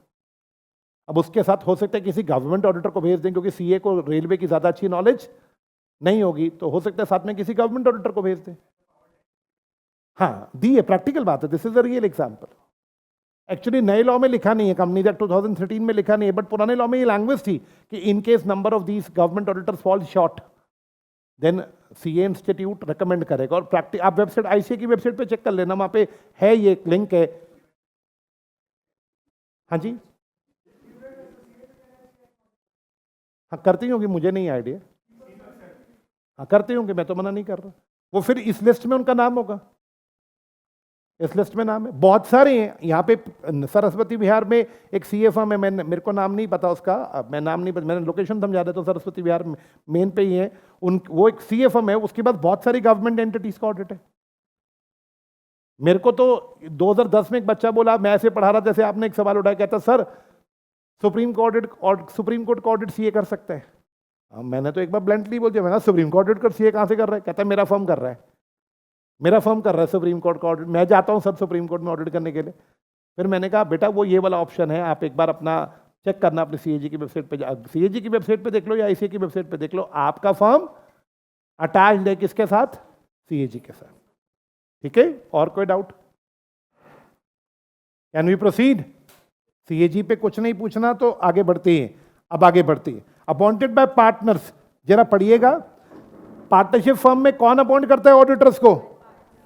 पार्टनर्स। और गवर्नमेंट अथॉरिटीज वाला एग्जांपल क्या था बच्चों? एक बार गवर्नमेंट अथॉरिटी वाली बात बताना दोबारा से। There may be a situation in which auditor may be appointed by as per some law, और आई रिपीट, कोई लॉ या रेगुलेशन के तहत कई बार आपका ऑडिटर कौन अपॉइंट कर देती है? Government authority. मान लो किसी लिस्टेड कंपनी का ऑडिट कराना है, सेबी ने ऑडिटर अपॉइंट कर दिया, सेबी एक गवर्नमेंट अथॉरिटी है। क्या बात क्लियर? मेरा सवाल, फॉर एग्जाम्पल एन ऑडिटर में be appointed under tax loss by, कई बार गवर्नमेंट अथॉरिटी टैक्स लॉ में अपॉइंट कर देती है। ये तो बिल्कुल सिंपल सा कंसेप्ट है। ऑडिटर अपनी रिपोर्ट किसको देता है? आई रिपीट, ऑडिटर अपनी रिपोर्ट किसको देता है? तो जवाब है जिसने उसको अपॉइंट किया। यार आप शेयर होल्डर मत बोलो ना, आप ना जो बच्चे शेयर होल्डर बोल रहे हैं उनका फोकस ना अभी तक वो कंपनी में फंसे हुए हैं। बेटे कंपनी के अलावा और भी तो एंटिटीज हैं जिनका ऑडिट होता है। ऑडिटर अपनी रिपोर्ट किसको देता है? जवाब जिसने उसको अपॉइंट किया। कंपनी में कौन अपॉइंट करता है? तो रिपोर्ट शेयर होल्डर को दी जाती है। पार्टनरशिप फर्म में कौन अपॉइंट करते हैं? तो रिपोर्ट पार्टनर्स को दी जाती है। गवर्नमेंट कंपनी में कौन अपॉइंट करते हैं? सीएजी। तो रिपोर्ट सीएजी को दी जाती है। पढ़िए, the outcome of an audit is a written report in which auditor expresses his, the report is submitted to the person making the, company में शेयर होल्डर्स को, पार्टनरशिप फर्म में partners को। क्या बच्चों बात क्लियर? आवाज नहीं आई? यहां तक में कोई सवाल तो नहीं है किसी को? आई होप यहां तक बात समझ आ गई सारी। अब मुझे यह बताओ, ऑडिटर ऑडिट करता है, इसका बेनिफिट किसको मिलता है? जल्दी से, आपको आता है टॉपिक। मैंने ऑडिट कर दिया, ऑडिट रिपोर्ट दे दी रिलायंस के ऊपर, इसका बेनिफिट किसको होगा? रिलायंस को या वो लोग जो रिलायंस से अटैच्ड है? मैं कुछ सवाल पूछूंगा आपसे, जवाब देना। हाँ जी, रिलायंस के ऑडिट का एक बेनिफिट होगा, अगर ऑडिटर ऑडिट करेगा तो पता लग जाएगा कि रिलायंस के अकाउंट्स में फ्रॉड है या नहीं है। क्या रिलायंस के लिए लोन लेना बहुत इजी हो जाएगा? क्योंकि लोन देते समय बैंक उसको क्या बोलेगा? ऑडिटेड फाइनेंशियल स्टेटमेंट दिखाओ, ऑडिटर की रिपोर्ट दिखाओ। नहीं बोलते बैंक, ये बोलते हैं यार तुम्हारे साइन की कितनी वैल्यू है भाई लोग? आवाज नहीं आई? अभी नहीं है? अब नहीं, देखो देखो यार, हर चीज हंस के नहीं होगी, मेरी बात को समझो। एक मेरी बात है बड़ी ध्यान से सोचने वाली। एक बच्चा जो आर्टिकलशिप में 3-4 अटेम्प्ट लगा दे, 5 अटेम्प्ट लगा दे, उसकी क्या वैल्यू है आप सोचना जरा। वो तो आर्टिकल ही रह गया। आप एक और वेब सीरीज देखना, हाफ सीए देखना, मतलब आपके ऊपर है ये, आप सीए से रिलेटेड वेब सीरीज है। मैं कुछ बात समझाना चाह रहा हूं। देखो बेटा, जब तक आप सीए नहीं करोगे आपकी प्रैक्टिकल फील्ड में कोई वैल्यू नहीं है। बहुत सारे बच्चे कहते हैं सर मैं मेरा सीए नहीं क्वालिफाई हो रहा, बट मेरे को काम सारा आता है। काम आता है तो जीएसटी रिटर्न भर लो 600-800 रुपए में, वही औकात रहेगी। आपको साइन की पावर तो मिल ही नहीं सकती ना जब तक आप सीए नहीं हो। क्या बात क्लियर? तो भैया सीए बनोगे तभी आपकी रिपोर्ट पे लोग विश्वास करेंगे। अच्छा, टैक्सेस कैलकुलेट करने इजी हो जाएंगे। ऑडिटर ऑडिट कर देगा, ऑडिटर ऑडिट करके नेट प्रॉफिट बता देगा सही है या गलत है। क्या बता देगा?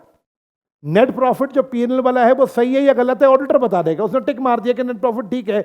अब नेट प्रॉफिट पे तो टैक्स निकलता है। क्या मैं ठीक बोल रहा हूं? नेट प्रॉफिट पे ही तो टैक्स निकलते हैं। वो टैक्स कैलकुलेट करने से पहले उसका क्या होना जरूरी है? Common fast audit. Income tax department company को बोलता है अपना टैक्स बताओ, अपना प्रॉफिट बताओ कितना है। कौन सा प्रॉफिट? अनऑडिटेड प्रॉफिट या ऑडिटेड प्रॉफिट? और उस पर क्या निकल जाता है बेटा? टैक्स। अच्छा, इंप्लॉइज पे क्या फर्क पड़ता है ऑडिट से? एम्प्लॉइज चौड़े रहते हैं, ऑडिट हो रहा है, या थोड़े,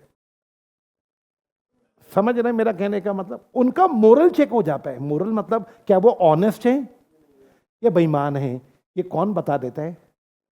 किसी की शक्ल पे नहीं लिखा होता वो ऑनेस्ट है या बेईमान है। ऑडिटर जब ऑडिट करेगा तो किसने कितना फ्रॉड किया, कमन फास्ट। मान लो अभी वैभव जिलान के ऑडिटर रैंडमली एकदम यहाँ आ जाए, बाहर से एकदम ताला लगा ले, बच्चे काउंट करें कितने हैं, ठीक है। मेरा लिस्ट जो वैभव जिलान क्लासेस में दी, हमारे पास इतने बच्चे हैं, लिस्ट से मिलाएं। मान लो लिस्ट में 70 बच्चे यहाँ बैठे हैं, 80 बच्चे, सबसे पहले इसकी शक्ल देखी जाएगी ना कि ये एम्प्लॉय है। लगता है 10 बच्चे इसने घुसा दिए क्लास में। भैया बुरा मत मानना, मैं एग्जांपल ले रहा हूँ। हाँ मेरा डाउट, तो मेरा क्वेश्चन आप लोगों से, एम्प्लॉय की क्या हो जाती है बेटा? मोरल्स चेक हो जाते हैं कि वो ऑनेस्ट है या नहीं। क्लियर है? आवाज नहीं आई? अच्छा यार, इतने सारे फायदे हैं। एक काम, सबसे बड़ा फायदा कंपनी में पैसा। अब कंपनी की बात ही चलती है, एक बात का जवाब दो, कंपनी में पैसा कौन लगाता है? चलाता कौन है? Board of directors. लगाता कौन है और चलाता कौन है? शेयर होल्डर को। मेरे एग्जांपल में, मेरा रिलायंस में 1 करोड़ रुपए लगा है, मान लो, मेरा पैसा सेफ है या नहीं है ये मुझे कौन बताएगा? ऑडिटर अगर साइन कर दे कि एवरीथिंग इज ओके, तो क्या मुझे एक सेफ गार्ड मिलेगा? मेरा it will be a safeguard for me. मेरा अगर कंपनी का ऑडिट नहीं होगा ना भाई साहब, तो मैं डरा ही रहूंगा, पता नहीं कंपनी की हालत कैसी है। यानी जिन्होंने कंपनी में पैसे लगा रखे हैं, जिनका फाइनेंशियल क्या है बड़े भाई, इंटरेस्ट, जिन स्टेक होल्डर्स ने पैसा लगाया, चाहे वो शेयर होल्डर्स हैं चाहे वो क्रेडिटर्स हैं, उनका इंटरेस्ट क्या रहता है? कौन उन्हें बताता है कि तुम्हारा पैसा सेफ है या नहीं है इस कंपनी में? ऑडिटर्स बताते हैं। मेरा सवाल, in case of companies shareholders may और may not be involve in the, यानी शेयर होल्डर बीओडी होंगे भी, हो भी सकते हैं, और शेयर होल्डर डायरेक्टर्स नहीं भी हो सकते। The financial statements are prepared by management, और मैनेजमेंट में कौन लोग आते हैं? कंपनी का पीएनएल कौन बनाता है? बैलेंस शीट कौन बनाता है? शेयर होल्डर्स बनाते हैं या बोर्ड ऑफ डायरेक्टर्स बनाते हैं? As shareholders are the owners of the company, they need an independent mechanism. Mechanism मतलब सिस्टम। उन्हें शेयर होल्डर्स को एक इंडिपेंडेंट बंदा चाहिए जो बता सके कि डायरेक्टर ठीक से काम कर रहे हैं या, और कौन है ये तरीका? अगर ऑडिटर इंडिपेंडेंटली काम करेगा तभी तो शेयर होल्डर को बता पाएगा।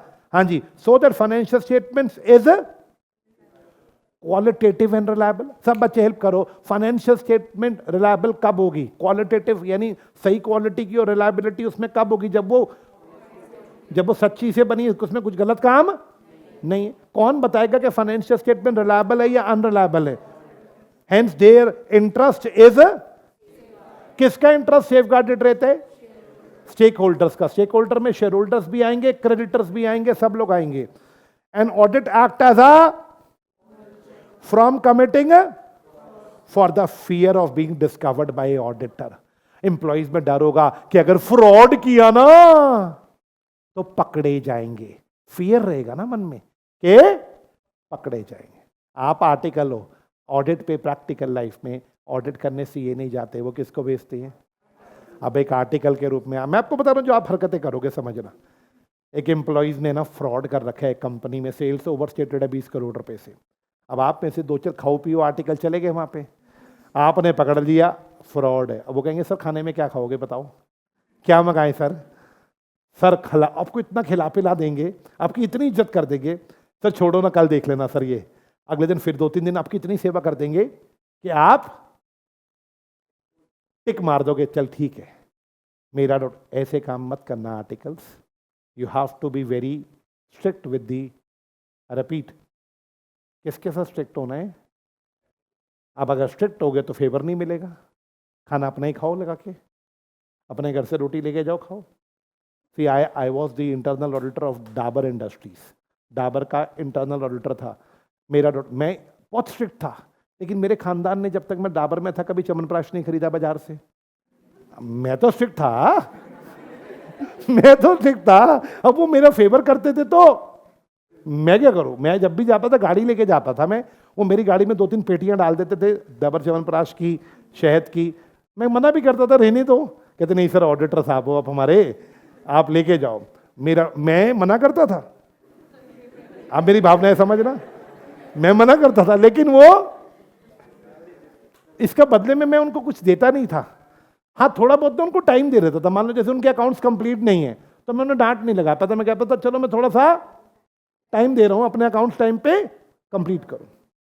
अब आप में से कोई बच्चा गलत टाइप का बच्चा हुआ, मैं तो नहीं था ना देखो गलत टाइप का, बट हो कोई, किसी शराब कंपनी का ऑडिट मिल जाए, वो तो पीता रहेगा, पागल हो जाएगा पी पी के। बात को समझो ना, गलत एंटिटीज का ऑडिट मिल जाए तो, गलत एंटिटीज नहीं, मीन टू से एंटिटी, यार ये तो बड़ा खतरनाक है। यार एक बात बताओ, ऑडिटर को इतने एथिक्स सिखाए जाते हैं फिर भी साले नहीं मानते। ऑडिटर को हमेशा क्लाइंट से क्या रखना है? कमन फास्ट कह रहा रिश्ता रखना है मैं कह रहा हूं कि नहीं रखना, ये कह रहा है रिश्ता रखना है। यार ये तो गलत बात है ना यार। प्रोफेशनलिज्म रखना है, फेवर लेना है या नहीं लेना, एटीट्यूड कैसा रखना है? इम्पार्शियल। इम्पार्शियल का मतलब क्लाइंट से फेवर, पार्शियलिटी क्लाइंट के फेवर में दिखानी है। हाँ कह रहे दिखाऊंगा पार्शियलिटी, हाँ मेरा नहीं बेटा, हाँ गलत काम नहीं होना चाहिए। अब मेरा लैंग्वेज पढ़ती, मेरा नेक्स्ट सवाल, taxes. Audited financial statements are to for determining, कोई बच्चा बताएगा कौन सी government authority tax liability calculate करती है? Income tax department. और इनकम टैक्स डिपार्टमेंट भी आपका टैक्स किस बेसिस पे कैलकुलेट करती है? आपके ऑडिटेड पीएनएल देख के। क्लियर है? लेकिन कौन सा पीएनएल देख के ऑडिटेड? इनकम टैक्स के हिसाब से ऑडिट होना चाहिए या कंपनी एक्ट के हिसाब से? इनकम टैक्स के हिसाब से। क्लियर है?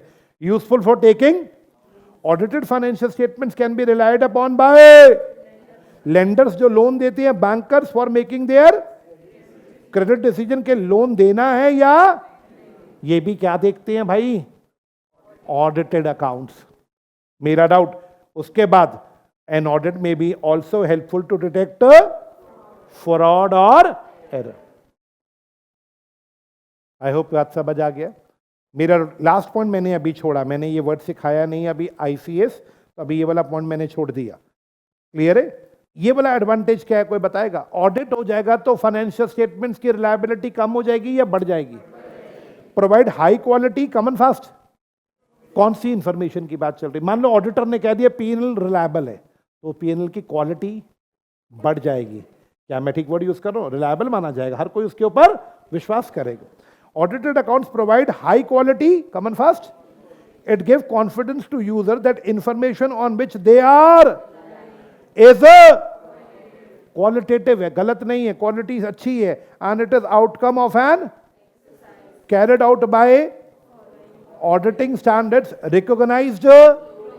ऑडिटर लिख के देगा कि मैंने ऑडिट अपने हिसाब से नहीं किया, मैंने ऑडिट किसके हिसाब से किया? ऑडिटिंग स्टैंडर्ड्स के हिसाब से, जो इंडियन है या ग्लोबली वैलिड है। अब मैं क्वेश्चन पूछूं आपसे, यानी इंडियन कंपनी में अगर फॉरेन ने पैसा लगाया, फॉरेनर्स ने पैसा लगाया, तो क्या फॉरेनर्स भी इंडियन ऑडिटर की रिपोर्ट पे विश्वास कर लेंगे? आवाज नहीं आई? अगर कंपनी को फॉरेन बैंक से लोन चाहिए, तो क्या वो भी इंडियन ऑडिटर पे विश्वास कर लेंगे? यार कितना अच्छा। मैं अब इस टॉपिक से बाहर जाके तुमसे एक सवाल पूछता हूं। If after becoming a chartered accountant you wish to move to Canada और यूएसए और Australia, is it easy? My question to you is it easy? Please यार बात नहीं करते, बात नहीं करो। देखो बेटा, ऑडिट में तो कोई चेंज नहीं है। ऑस्ट्रेलिया जाओ, यूएस जाओ, कनाडा जाओ, ऑडिट तो आई रिपीट सेम है। अकाउंट्स भी सब जगह, क्योंकि आईएफआरएस जो इंडिया आप पढ़ रहे हो आईएफआरएस के ऊपर हैं, और ये भी ग्लोबली एक्सेप्टेबल है। प्रॉब्लम कहाँ आएगी? आई रिपीट, टैक्स और लॉ पे। आई रिपीट, टैक्स और लॉ में। मान लो मैं अगर आपको ऑस्ट्रेलिया की बात बताऊं, मैं अपनी बात बताऊं, ऑस्ट्रेलिया में एक पेपर देना होता है सिर्फ। अगर कोई इंडियन सीए बोलता है मुझे ऑस्ट्रेलिया शिफ्ट करना है, तो एक पेपर होगा, वो टैक्स और लॉ का कंबाइंड पेपर होगा। आपको ऑस्ट्रेलिया का टैक्स और ऑस्ट्रेलिया का लॉ पढ़ के वो पेपर पास करना होगा। अगर आपने वो पेपर पास कर लिया तो you can move to, I repeat, Australia. Similar is with tax USA and China, मत चाइना सॉरी कह रहा हूँ, यूएसए एंड कनाडा, इंग्लैंड, जहाँ भी जाना है उस कंट्री के मेनली तो क्या पढ़ने पड़ेंगे? टैक्स और लॉ। अगर थोड़ा बहुत अकाउंट्स अलग होगा तो अकाउंट, वैसे तो नहीं है अकाउंट्स और ऑडिट तो बिल्कुल ही अलग नहीं है, ग्लोबली वैलिड है। हाँ जी, क्या बच्चों बात क्लियर है? ऑडिट के एडवांटेजेस तो सुन लिए आप लोगों ने, मुझे उम्मीद है कि एडवांटेजेस में कोई सवाल नहीं है। कुछ पूछ लो यार, मेरे को भी अच्छा लगेगा। चलो ये थोड़ी ओरिजिन की बात कर लेते, 2 मिनट देना जरा, जल्दी से बताओ ये ऑडिट इंडिया में कब आया? सवाल थोड़ा सा हिस्ट्री की बात करते हैं 2 मिनट। ऑडिट तो किताबें कहती हैं ऑडिट तो पुराने जमानों में भी था, एंशिएंट टाइम्स पे। अच्छा जी, एंशिएंट टाइम पे भी ऑडिट था? मतलब अर्थशास्त्र पढ़े गए तो 4th सेंचुरी में भी था। ओ भाई साहब, उस जमाने में भी जब लोगों को, मैं क्या बोलूं आपके सामने, 4th सेंचुरी भी जंगलों में रहते थे भाई साहब लोग। अब मुझे नहीं पता कपड़े पहनते थे या नहीं। हाँ, मेरा ऑडिट तो इतना पुराना था। देखो बात समझना, कहते हैं पहले टाइम में, इतनी पुरानी मजाक बंद करते हैं, कहते हैं पहले टाइम में, हाँ जी, अकाउंट्स क्लोज करने का प्रोसेस तो था, ऑडिट का प्रोसेस भी था। अकाउंट्स क्लोज करना मतलब फाइनेंशियल ईयर क्लोजिंग होती थी पहले भी, 31 मार्च होता होगा, ऑडिट पहले भी होता था। पीरियोडिकल चेकिंग क्या होती है, कोई बताएगा? समय समय पे चेकिंग करना, और वेरिफिकेशन तो पहले भी होती थी। मतलब ये कोई नया कंसेप्ट नहीं है। मिडिवल टाइम की बात करें, ऑडिट वर्ड ही कहां से आया? एक लैटिन वर्ड है ओडायर। ओडायर मतलब हियर है।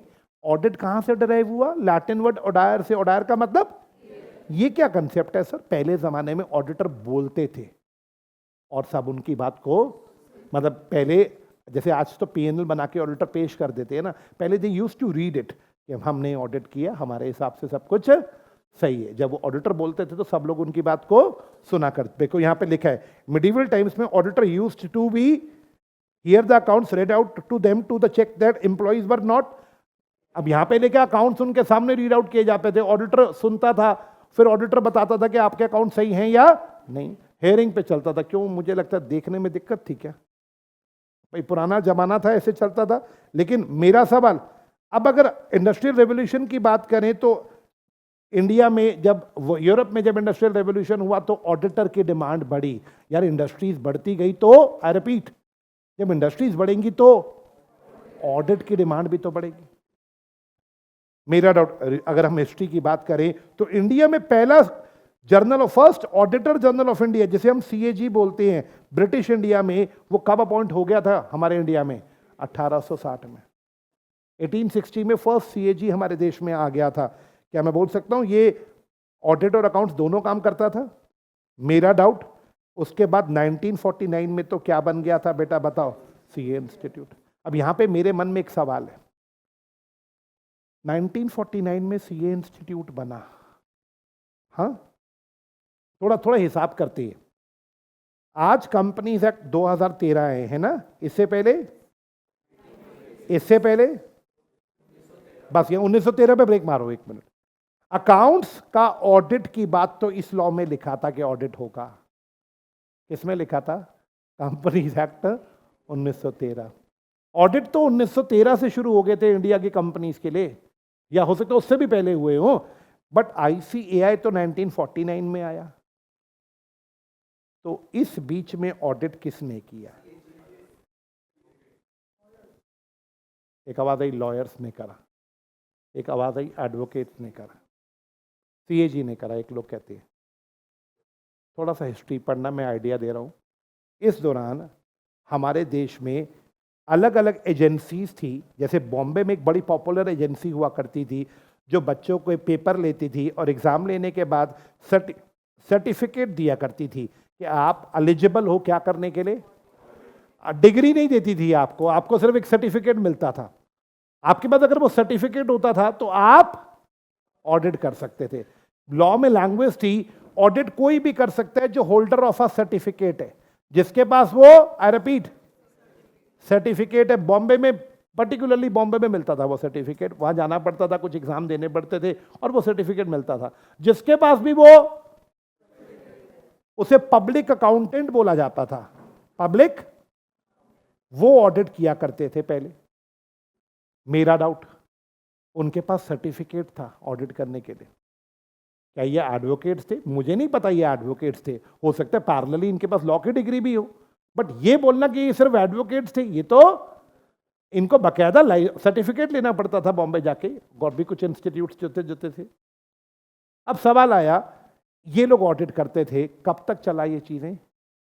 1949 पे। एक्चुअली क्या था, 1949 में आईसीआई की नीड क्यों पड़ी थी, मैं उसका लॉजिक देता हूं आपको। हुआ क्या था, बंटवारा हो गया था 1947 में, तो वो जो बॉम्बे वाला इंस्टीट्यूट था वो लगभग डिसॉल्विंग पे खड़ा था, क्योंकि अंग्रेज लोग चलाते थे उसको, वही सर्टिफिकेट इशू करते थे और वो चले गए थे।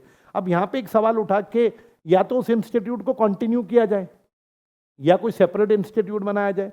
अब वो जो बॉम्बे वाला इंस्टीट्यूट था वो इतने बड़े लेवल पे काम नहीं कर सकता था जितने बड़े लेवल पे किसको काम करने का सोच जो करता है आज आईसीएआई।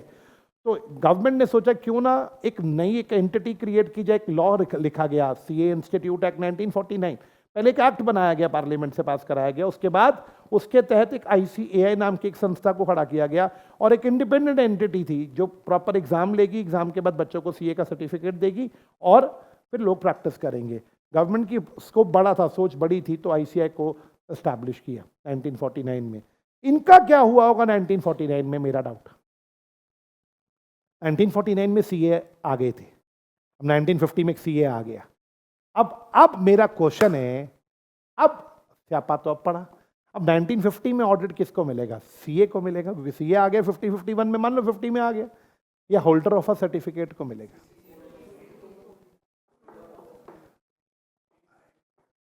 मान लो 55 में आ गया होगा सीए, अगर 1949 में बना तो 55-56 में तो सीए आ गए होंगे। यस, ये जो होल्डर ऑफ सर्टिफिकेट थे, इन्हें आईसीआई ने अपना फर्स्ट मेंबर माना था, इन्हें इज्जत दी गई थी। सबसे पहले इंडिया के चार्टर्ड अकाउंटेंट किसको बोला गया था? सर्टिफिकेट होल्डर्स को। इनको डीम्ड, कोई एग्जाम नहीं देना पड़ा था, इन्हें डीम्ड मान लिया गया था, ये they are chartered members of institute. लेकिन फिर भी अब सारे, फिर भी अगर आपको कभी टाइम मिले तो 1956 वाला कंपनी एक्ट खोल के पढ़ना, वहां ये लाइन लिखी थी कि ऑडिट कौन करेगा? आई रिपीट, सीए करेगा। Option 2, holder of a certificate करेगा। होल्डर ऑफ अ, अगर आपके पास सर्टिफिकेट है तो आप भी ऑडिट करने के लिए एलिजिबल हो। सिर्फ सीए को अलाउड नहीं था, दोनों को अलाउड था। लेकिन 2013 तक आते आते के ये सारे मरा गए होंगे अब तक तो, क्योंकि 1949 के बाद तो बंद हो गए थे सर्टिफिकेट मिलने। तो अब तो सिर्फ नए लॉ में सिर्फ किसका नाम लिखा हुआ है बताओ? सीए का। क्या ये वाली बात भी क्लियर है? मेरा डाउट, अब बताओ आपको, यहाँ पे मैंने ये पुरानी हिस्ट्री भी थोड़ी सी आपसे शेयर कर ली। हाँ जी क्लास, ये एनालिसिस क्या है? एक बार जरा जल्दी से देखो और मुझे हेल्प करो। ऑडिट करने वाला कंपनी से जुड़ा होगा या इंडिपेंडेंट रहना चाहिए? इंडिपेंडेंट रहना चाहिए। नेक्स्ट सवाल, ऑडिट किसी भी एंटिटी का ऑडिट हो सकता है, छोटी या बड़ी या किसी का भी? उसका लीगल फॉर्म कैसा होना चाहिए? कंपनी होगी तो ऑडिट होगा या कुछ भी हो? सोल प्रोवाइडर होगा तो भी ऑडिट हो सकता है। ऑडिटर ऑडिट करके अपना क्या देता है? बोलता है या लिख के देता है? ये लो जी, ऑडिट इज ऑन, मेरे साथ पढ़ो, audit is on of independence here means that judgment of a is not subordinate to the wishes or direction of another person who might have engaged him। थोड़ी इंग्लिश है, जरा पढ़ना। आपकी judgement किसी दूसरे की विश के सामने सबॉर्डिनेट ना हो। आप मेरा इशारा समझ रहे हो? आपकी जजमेंट किसी दूसरे की विशेस के आगे, कोई बच्चा समझाएगा हिंदी में इसका मतलब? विश, मैनेजमेंट कहती है आई विश के ऑडिटर पॉजिटिव रिपोर्ट दे। अरबी मेरी इंग्लिश हिंदी समझ रहा। मैनेजमेंट बोली मेरी विश है, आई इंटेंड, मैं चाहती हूं ऑडिटर इस बार पॉजिटिव रिपोर्ट दे। अब ऑडिटर ने ऑडिट किया, रिपोर्ट नेगेटिव आ रही है। मैनेजमेंट बोली आप हमारे लिए पॉजिटिव रिपोर्ट नहीं दे सकते? कह रहा है जी आप जैसे कहेंगे वैसे रिपोर्ट दे देंगे। नाउ ऑडिटर इंडिपेंडेंट रिपोर्ट दे रहे या वो मैनेजमेंट के विशेस के आगे झुक गया? सबऑर्डिनेट और सुपीरियर वर्ड समझ आते इंग्लिश के वर्ड से। कौन किसके आगे झुक गया? ऑडिटर मैनेजमेंट की विशेस के अंदर झुक गया। जो मैनेजमेंट कह रही है वो तो वो तेरे। तो यहां पे ऑडिटर इंडिपेंडेंट है या पार्शियल हो गया? ये तो गलत है, ऑडिटर तो इंडिपेंडेंट रहा ही नहीं। अरे भाई, auditor should be independent of whose financial statements are subject to audit so that he can form an without being affected by any, किसी इन्फ्लुएंस में नहीं आना। कंपनी लॉ मेकर ने बहुत प्यारा सेक्शन लिखा 141, कितनी सारी बातें मना करी। अगर तुम्हारा कंपनी से ये कुछ ऐसा कोई रिश्ता है तो प्लीज ऑडिट मत करना। Independence increases the auditor's ability, please यार, ये लाइन बड़ी प्यारी है। Independent increases auditor's ability to act. बेटा ऑब्जेक्टिवली का मतलब है अनबाइस। ऑब्जेक्टिवली मतलब अनबाइस, निष्पक्ष, हिंदी में बोलते हैं निष्पक्ष। अगर आप इंडिपेंडेंट हो ना तो आप निष्पक्ष रहोगे without creeping in any biases. आप किसी बायसनेस में फंसोगे नहीं, आप भेदभाव नहीं करोगे। इंडिपेंडेंट बंदा किसी भेदभाव में नहीं फंसेगा, वो तो न्यूट्रल रिपोर्ट देके जाएगा। नेक्स्ट पॉइंट, एंटिटीज जिनका ऑडिट होगा जरूरी नहीं है कि वो, अरे भाई आवाज नहीं, प्रॉफिट एंटिटीज हो। क्या मेरी बात क्लियर है? क्या जरूरी है नॉन प्रॉफिट मेकिंग एंटिटीज का भी ऑडिट हो सकता है? Audit can be undertaken by, छोटी एंटिटीज का भी हो सकता है, मीडियम का भी, और लीगल स्ट्रक्चर कुछ भी हो। मतलब क्या प्रोप्राइटर का भी ऑडिट हो सकता है? आवाज नहीं आई। पार्टनरशिप फर्म का ऑडिट, एलएलपीज का, private company, public company, society, और अच्छा बताओ वैभव जिलान क्लासेस क्या है, जल्दी से बताओ। पब्लिक या प्राइवेट? ऑडिट ऑप्शनल या मैंडेटरी? वैभव सर तो खुद सीए हैं, अपना ऑडिट कर सकते हैं, मैं कर दूं उनका ऑडिट? क्या मेरे से क्या प्रॉब्लम है आपको? अरे एम्प्लॉय नहीं हूं मैं, हाँ एम्प्लॉय नहीं हूं मैं। आप बताओ मैं डिस्क्वालीफाई कहाँ हूं? मेरा डाउट, या चलो टैक्स वाले सर को बुलाते, उनका तो फर्म है। आपके जो टैक्स वाले सर उनका तो क्या प्रॉब्लम है? एक मिनट, टॉपिक बताओ मेरे को, प्रॉब्लम क्या है? बिजनेस रिलेशन है, लॉ में पॉइंट पढ़ा था। वो यहाँ टीचिंग करने आ रहे हैं, उनके फर्म का, उनका वैभव जिलान क्लासेस के साथ एक बिजनेस रिलेशन है। और अगर आपका डायरेक्टली या इनडायरेक्टली बिजनेस रिलेशन हो उस कंपनी के साथ, तो आप ऑडिट नहीं कर सकते। आवाज नहीं आई? हाँ जी, कर सकते हैं या नहीं कर सकते? अच्छा, एक तरीका तो है ना, अगर आप अलाउ करो। मैं गलत बातें सिखाऊं क्लास में या नहीं? सीधी सीधी बातें सिखाऊं? मैं तो दोनों तरीके की बातें सिखाऊंगा ना, सही भी सिखाऊंगा और हाँ नहीं, रहने देता हूं गलत बातें। नहीं, गलत गंदी बातें सीख लोगे फिर आप काम खराब हो जाएगा। अच्छा, वैभव सर, ठंडे दिमाग से बात सुनो। वैभव सर अपने पापा को बोले, पापा आपका तो अपना सीए फर्म है, मेरा ऑडिट आप ही कर दो। मेरा ऑडिट, आपके पास तो टीम है बहुत बड़ी, आप अपनी टीम को बोलो यहां आए और क्या करके जाए, फ्री में ऑडिट हो गया। अब मेरी बात को ठंडे दिमाग से सुनना। पापा जब साइन करने की बारी आए ना, तो पापा आप या आपका फर्म साइन ना करें, आप किसी फ्रेंड से साइन करवा दो अपने। आपका फ्रेंड अगर कोई क्या है, कमन फास्ट सीए है, ऑडिट आप करो, साइन किसके करवा दो? अपने सीए फ्रेंड के। क्या वैभव सर के पापा अपने किसी सीए फ्रेंड को बोल सकते हैं कि मेरी बेटी के कंपनी का ऑडिट तो मैंने कर दिया सर, आप बस अपने रिपोर्ट मैंने बना दी है, आप बस अपने साइन कर दो। अब इसमें कोई दिक्कत? एक मिनट दिक्कत, मेरे को दिक्कत बताओ। हाँ, फ्रॉड हुआ तो कल को फंसेगा कौन? जिसने। बट वो वैभव सर के फादर का बहुत अच्छा दोस्त था, उसको पता था कि वैभव सर के पापा ने ढंग से ऑडिट किया होगा। फ्रॉड वाली बात आपने बिल्कुल ठीक बोली, बट मेरा क्वेश्चन लीगली गलत है इसमें कुछ? लीगली तो वो जो अंकल हैं उनका वैभव सर से कोई कनेक्शन नहीं है, तो वो तो ऑडिट ले ही सकते हैं।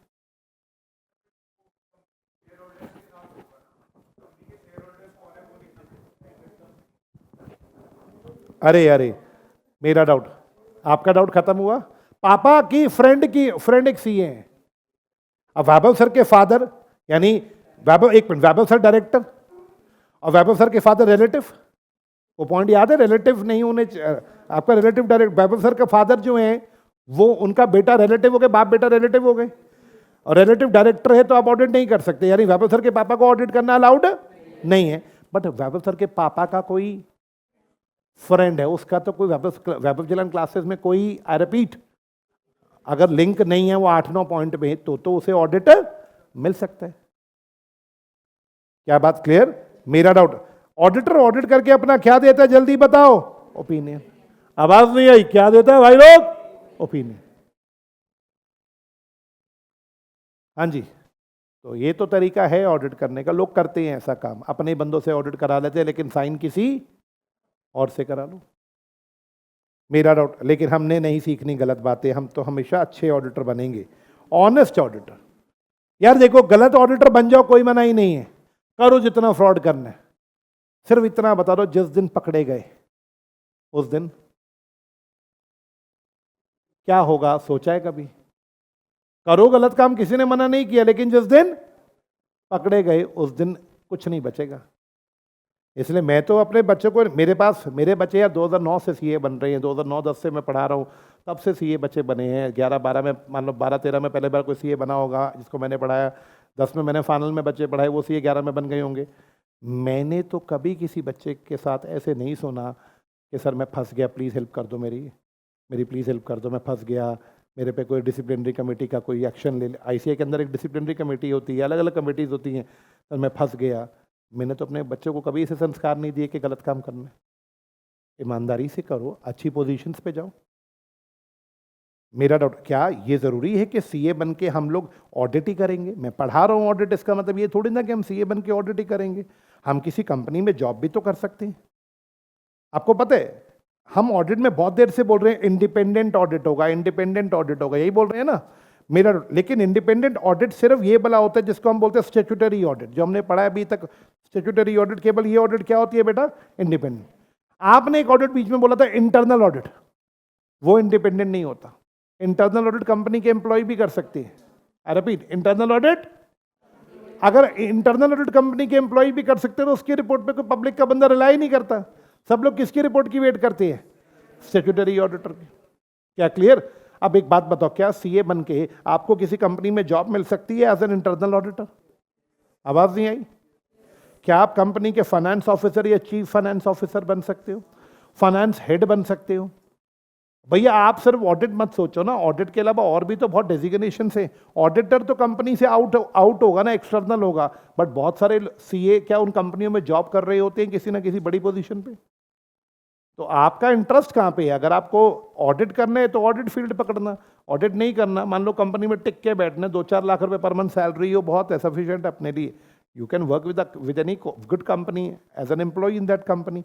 जरूरी थोड़ी ना कि आप सीए बन के ऑडिट ही करोगे। हाँ जी, ये वाली बात भी क्लियर है। अच्छा, मुझे बस इतना सा बता दो, फाइनेंशियल स्टेटमेंट्स क्या होती है, एक बार आराम से बोलना। फाइनेंशियल स्टेटमेंट्स में पीएनएल आता है, बैलेंस शीट आती है, कैश फ्लो स्टेटमेंट आता है और नोट्स टू, चलो मान लिए। ये बनाता कौन है चारों चीजें? कॉमन फास्ट मैनेजमेंट बनाती है। It should be noted that preparation end of financial statements is the responsibility of, क्या बात क्लियर है? बनाने का काम किसका? अब मैनेजमेंट से मतलब बोर्ड ऑफ डायरेक्टर। अब यहां पे वो जो मैंने अभी कहानी बोली थी, क्या बोर्ड खुद बनाता है या बोर्ड के नीचे बहुत सारे सीएस होते हैं, फाइनेंस हेड होते हैं, चीफ फाइनेंस ऑफिसर्स होते हैं, वो भी सीए होते हैं, क्या वो लोग अकाउंट्स बनाते हैं? आवाज नहीं आई। लेकिन ऑडिटर आता है, उसकी क्या करने? ऑडिटर का काम सिर्फ अपना क्या देना होता है दोस्तों, बताओ? उसे ओपिनियन देना होता है किसके ऊपर? Common fast financial statements. उसे बताना है क्या फाइनेंशियल स्टेटमेंट सही से बनी है या नहीं बनी। यस, मैंने अभी आपको ऑडिटर और मैनेजमेंट में डिफरेंस बताया। मैनेजमेंट फाइनेंशियल स्टेटमेंट बनाएगी और उसका ऑडिट ऑडिटर करे। क्या क्लियर? मेरा डाउट?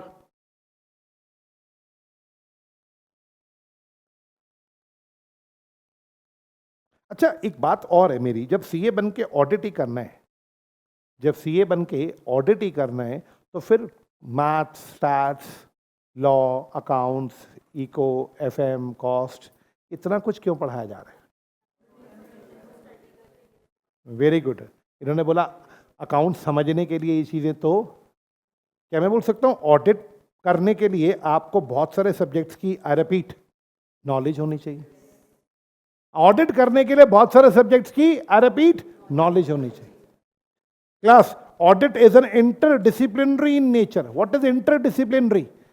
एक सब्जेक्ट नहीं है, कई डिपार्टमेंट्स को जोड़ के बनता है ऑडिट। हाँ जी, क्या इसके लिए ऑडिटर को अकाउंट्स की नॉलेज होनी चाहिए? क्यों अकाउंट्स की नॉलेज? क्यों? कमन कमन कमन, अकाउंट्स का ही तो ऑडिट होता है, अकाउंट्स ही नहीं बनाने आते होंगे तो।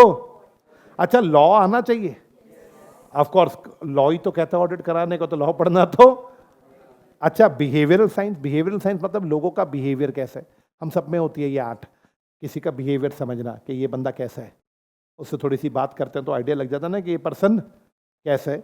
ऑडिटर को स्टैट्स की नॉलेज होनी चाहिए, इकोनॉमिक्स, मुझे नहीं पता, आप बताओ कि स्टैट्स की नॉलेज, वो कैलकुलेशन वगैरह करनी है, वेटेड एवरेज मेथड बोलूंगा निकालो क्लास में, सैम्पलिंग करो, समझ आते हैं, वेटेड एवरेज, सैम्पलिंग, ये सब क्या है बच्चों? स्टैटिस्टिक्स। इकोनॉमिक्स की नॉलेज चाहिए, वो डिमांड सप्लाई पता होना चाहिए।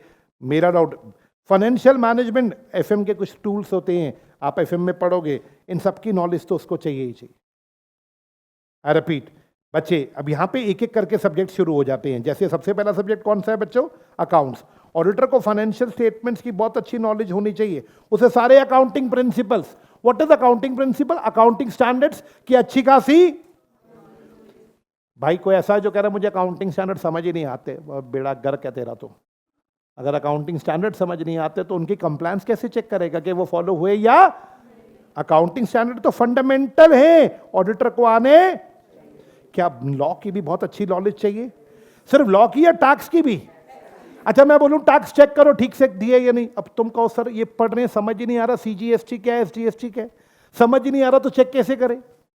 अरे भैया पहले टैक्स तो पढ़ के आओ, समझ के तो टैक्स के कितने कंपोनेंट्स होते हैं। अच्छा, क्या ऑडिटर को बहुत सारे लोगों से बातचीत करनी होती है ऑडिट में? किससे बात करनी होती है? कंपनी के एम्प्लॉइज वगैरह से। क्या लोगों के साथ बात करने के लिए उसे ह्यूमन बिहेवियर की नॉलेज होनी चाहिए कि किसके साथ बात कैसे की जाती है, काम कैसे निकलवाना है किसी से। नेक्स्ट सवाल, ऑडिटर को बहुत सारी स्टार्स के टूल्स का भी यूज, मेरा डाउट, एग्जाम्पल मैंने आपको बोला था सैम्पलिंग, कभी पढ़ा स्टार्स की क्लास में सैम्पलिंग की जाती है? सैम्पलिंग तभी हो पाएगी जब ऑडिटर को स्टार्स आता होगा। अच्छा, और आज के जमाने में मुझे जवाब चाहिए, अच्छा, knowledge of subject like auditor को इकोनॉमिक इन्वायरमेंट समझना पड़ेगा, इकोनॉमिक ओवरऑल इकोनॉमिक इन्वायरमेंट। मेरा डाउट, मेरी क्लाइंट कैसा है, मेरा क्लाइंट मोनोपोली पे है, परफेक्ट कंपटीशन है? अगर कंपटीशन है तो कितने प्लेयर्स हैं मेरे क्लाइंट के साथ जो मैं बार बार बोलूंगा ये बात, कंपटीशन है अगर तुम्हारे क्लाइंट का तो बहुत फायदा होगा। जिस लेवल पे कंपटीटर्स के ऑडिटर ऑडिट कर रहे होंगे कि हमारा भी लेवल उतना ही होना चाहिए। तो आपको तो इस चीज़ की नॉलेज होनी चाहिए। ये एफएम का पॉइंट आ गया, आपको फंड फ्लो, ये सारे एफएम के वर्ड है, working capital management, ratio analysis, इन सारी चीज़ों की नॉलेज है।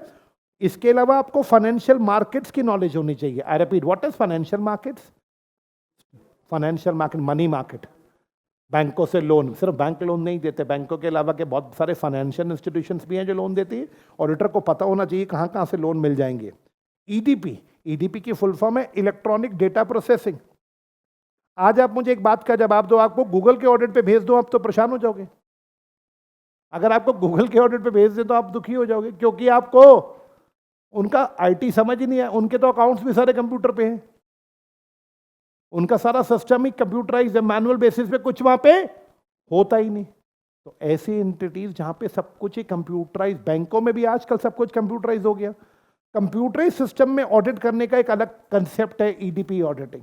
ईडीपी ऑडिटिंग में मैं आपको सिखाऊंगा हार्डवेयर्स और सॉफ्टवेयर्स, कंप्यूटर के जो सॉफ्टवेयर्स हैं, प्रोग्रामिंग है, उनमें कंपनीज ने प्रोग्रामिंग कर रखी होती है।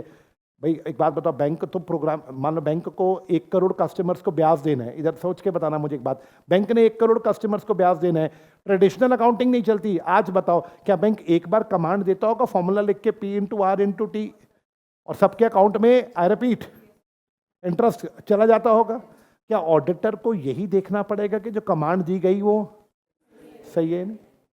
क्या बात क्लियर? तो मेरा डाउट, इसके लिए आपको आईटी की नॉलेज होनी चाहिए, आपको क्लाइंट का बिजनेस समझना पड़ेगा। सब बच्चे एक बात बताओ, क्लाइंट का, क्योंकि जब तक मुझे वैभव जिलन क्लासेस का बिजनेस ही नहीं पता कि क्या काम करते हैं ये, तो मैं उसका ऑडिट कैसे कर सकता हूं? मुझे ये नहीं पता कि सेल क्या होती है, परचेजेस क्या है इनकी, किस चीज का बिजनेस करते, क्या माल बेचते हैं, क्या चीजें खरीदते हैं, मुझे इनका प्रोडक्शन समझना पड़ेगा, इनके कॉस्टिंग समझनी पड़ेगी। जब तक मुझे क्लाइंट का बिजनेस नहीं पता लगेगा, मैं उसका क्या नहीं कर सकता, आप बताओगे? ऑडिट नहीं कर सकता। ये बिल्कुल सिंपल, देखो मैंने आज कुछ भी टेक्निकल नहीं उठाया अभी तक, बिल्कुल इजी टॉपिक्स उठाए। मेरा डाउट, अगर मैं सम अप करूं आज के लिए, तो मैं आपसे एक सवाल पूछूंगा वाइंड अप करने से पहले। मैंने nature of audit, objective of audit और आपको पढ़ाया ही नहीं अभी तक, ना मैंने नेचर सिखाया ऑडिट का, ना ऑब्जेक्टिव, ना स्कोप, अभी तक कुछ नहीं। थोड़ा सा आपको ओरिजिन की बात बताई, ऑडिट कहां से डिराइव हुआ, ऑडिट का मीनिंग क्या है। मेरा नेक्स्ट सवाल, रिस्पॉन्सिबिलिटी में मैंने ये तो पढ़ा ही नहीं अभी कुछ भी आपके सामने।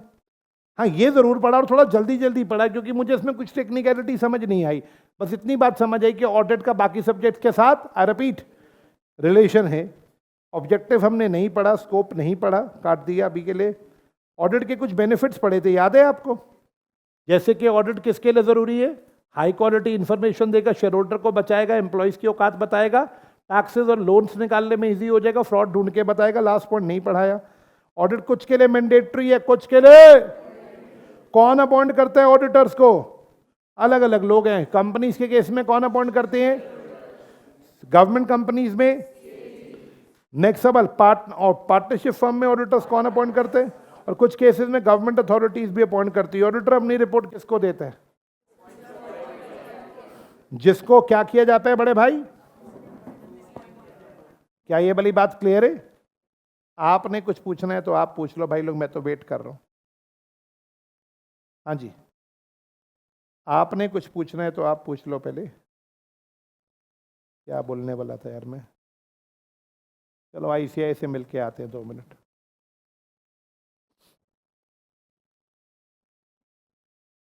ये देखो बच्चे, जो स्टैंडर्ड आईसीआई ने अब तक बनाए हैं, SQC1 सबसे पहला स्टैंडर्ड ये है।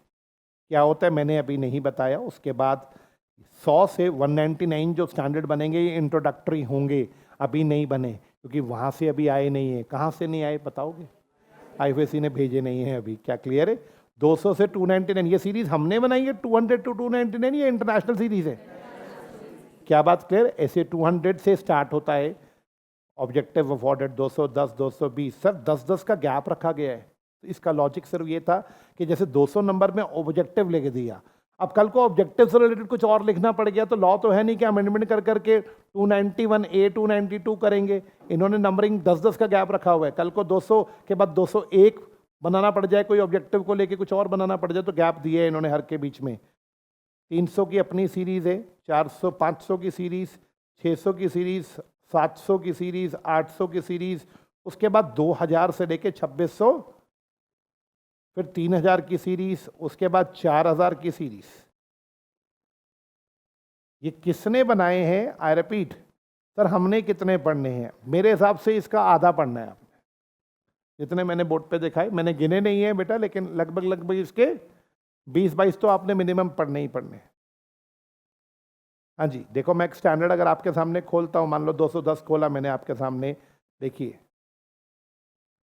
स्टैंडर्ड कुछ इस तरह का होगा। SA full form standard on 210, ये नाम हो गया। कब से एप्लीकेबल है ये? आई रिपीट, देखो effective for audit of financial statements, ये ऑडिट पे एप्लीकेबल है। पहले इंट्रोडक्शन बताई जाती है, कब से एप्लीकेबल है, फिर उसकी रिक्वायरमेंट्स।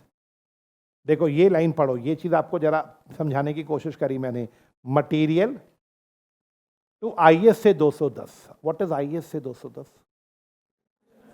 IS से 210 आया होगा, उसमें थोड़ी बहुत हमने इंडिया के हिसाब से वो चेंजेस भी बता रखेंगे हमने, चेंजेस क्या करी थी। मान लो कोई बच्चा कह रहा है मैं ऑस्ट्रेलिया जा रहा हूं, तो मैं कहूंगा एक बार चेंजेस पढ़ के जा कि इंडिया और ऑस्ट्रेलिया में क्या चेंज आपको मिल सकता है। क्या बात क्लियर? इन्होंने पूरा ये स्टैंडर्ड दिया हुआ है। अब ICA ने ना यार, मतलब मुझे ICA पसंद नहीं आया फाउंड इंटरमीडिएट लेवल पे। पहले ICA अच्छा था, ये नए कोर्स में ना ICA थोड़ा मेंटल की हरकतें कर रहे हैं। अब यार देखो एक सिंपल सी बात है, जब ICA ने बोला 210, मान लो तुम्हारे को कोर्स में डाल दिया कि 210 पढ़ाओ बच्चों को, तो मैं बड़ा खुश हुआ कि चलो 210 डाल दिया, मुझे पढ़ाना है। अब वो बदतमीजी क्या करता है, ICA ने ना 1 2 3 ये 3 हेडिंग दे दी और ये 2 दे दी, मान लो 1 ये दे दी। रैंडमली ना पूरा स्टैंडर्ड देने की बजाय ना हर स्टैंडर्ड का थोड़ा थोड़ा टुकड़ा बच्चों को का पढ़ा दो। पुराने सिलेबस में क्या था, अगर 40 स्टैंडर्ड है, उन्होंने कहा 20 पुराने पूरे 20 स्टैंडर्ड इंटर पढ़ेगा, पूरे 20 स्टैंडर्ड फाइनल पढ़ेगा, यानी बच्चा पूरी नॉलेज लेता था। लेकिन अब क्या बदतमीजी हो गई, हर स्टैंडर्ड तुमने पढ़ना, मान लो तुमने 25 पढ़ने, लेकिन 25 पूरे नहीं पढ़ने, इनकम्प्लीट पढ़ने, और फाइनल में जाके वापस 45 के 45 पूरे डिटेल में पढ़ने। मतलब ऐसा लग रहा है बच्चे को परेशान करने की बात है यार। एक बार बच्चे को 20 देते तो ढंग से तो दे देते 20, वो बच्चे वो 20 ही पढ़ लेते। ये तो गलत बात करते हैं ICA। मिलेंगे ना, मैं बात करूंगा इनसे अब। हाँ, ये गलत है। या फाउंडेशन में भी ऐसा कुछ किया था? न्यू कोर्स में तो कुछ नहीं किया, ओल्ड कोर्स में तो तुम्हारा तो ओल्ड था, न्यू था। हाँ, तो ओल्ड में क्या किया? तुम्हारे साथ कुछ भी गलत नहीं किया। तुम्हारे साथ क्या गलत हुआ? हाँ जी, अब एक किसी के मन में कोई सवाल है, मैं और कंसेप्ट नहीं उठाऊंगा आज। कोई किसी ने कोई सवाल पूछना है? वाइंड अप करने से पहले मैं पूछ रहा हूं, एनी डाउट्स? तो can I set a target of 90 in this batch? आवाज नहीं आई? एक ही यस आया भाई, बड़ी हंसलो आवाज आई है। ऑडिट में क्या मैं 90 का टारगेट रख सकता हूं? यस और नो? आवाज नहीं आई? मुझे तो वैभव सर से बात करनी पड़ेगी। सर आप तो कुछ और कह रहे थे, यहां तो कुछ और चल रहा है। एक आखिरी कमेंट के साथ वाइंड अप करते हैं बात को। सबसे ज्यादा बच्चा ऑडिट में फेल होता है CA फाइनल में। अब मैं रीजन बताऊंगा क्या कारण है। CA फाइनल में ऑडिट में पास होना अपने आप में एक युद्ध है, as compare to CA inter. CA inter में ऑडिट पास करना बहुत टफ होता था ओल्ड कोर्स में।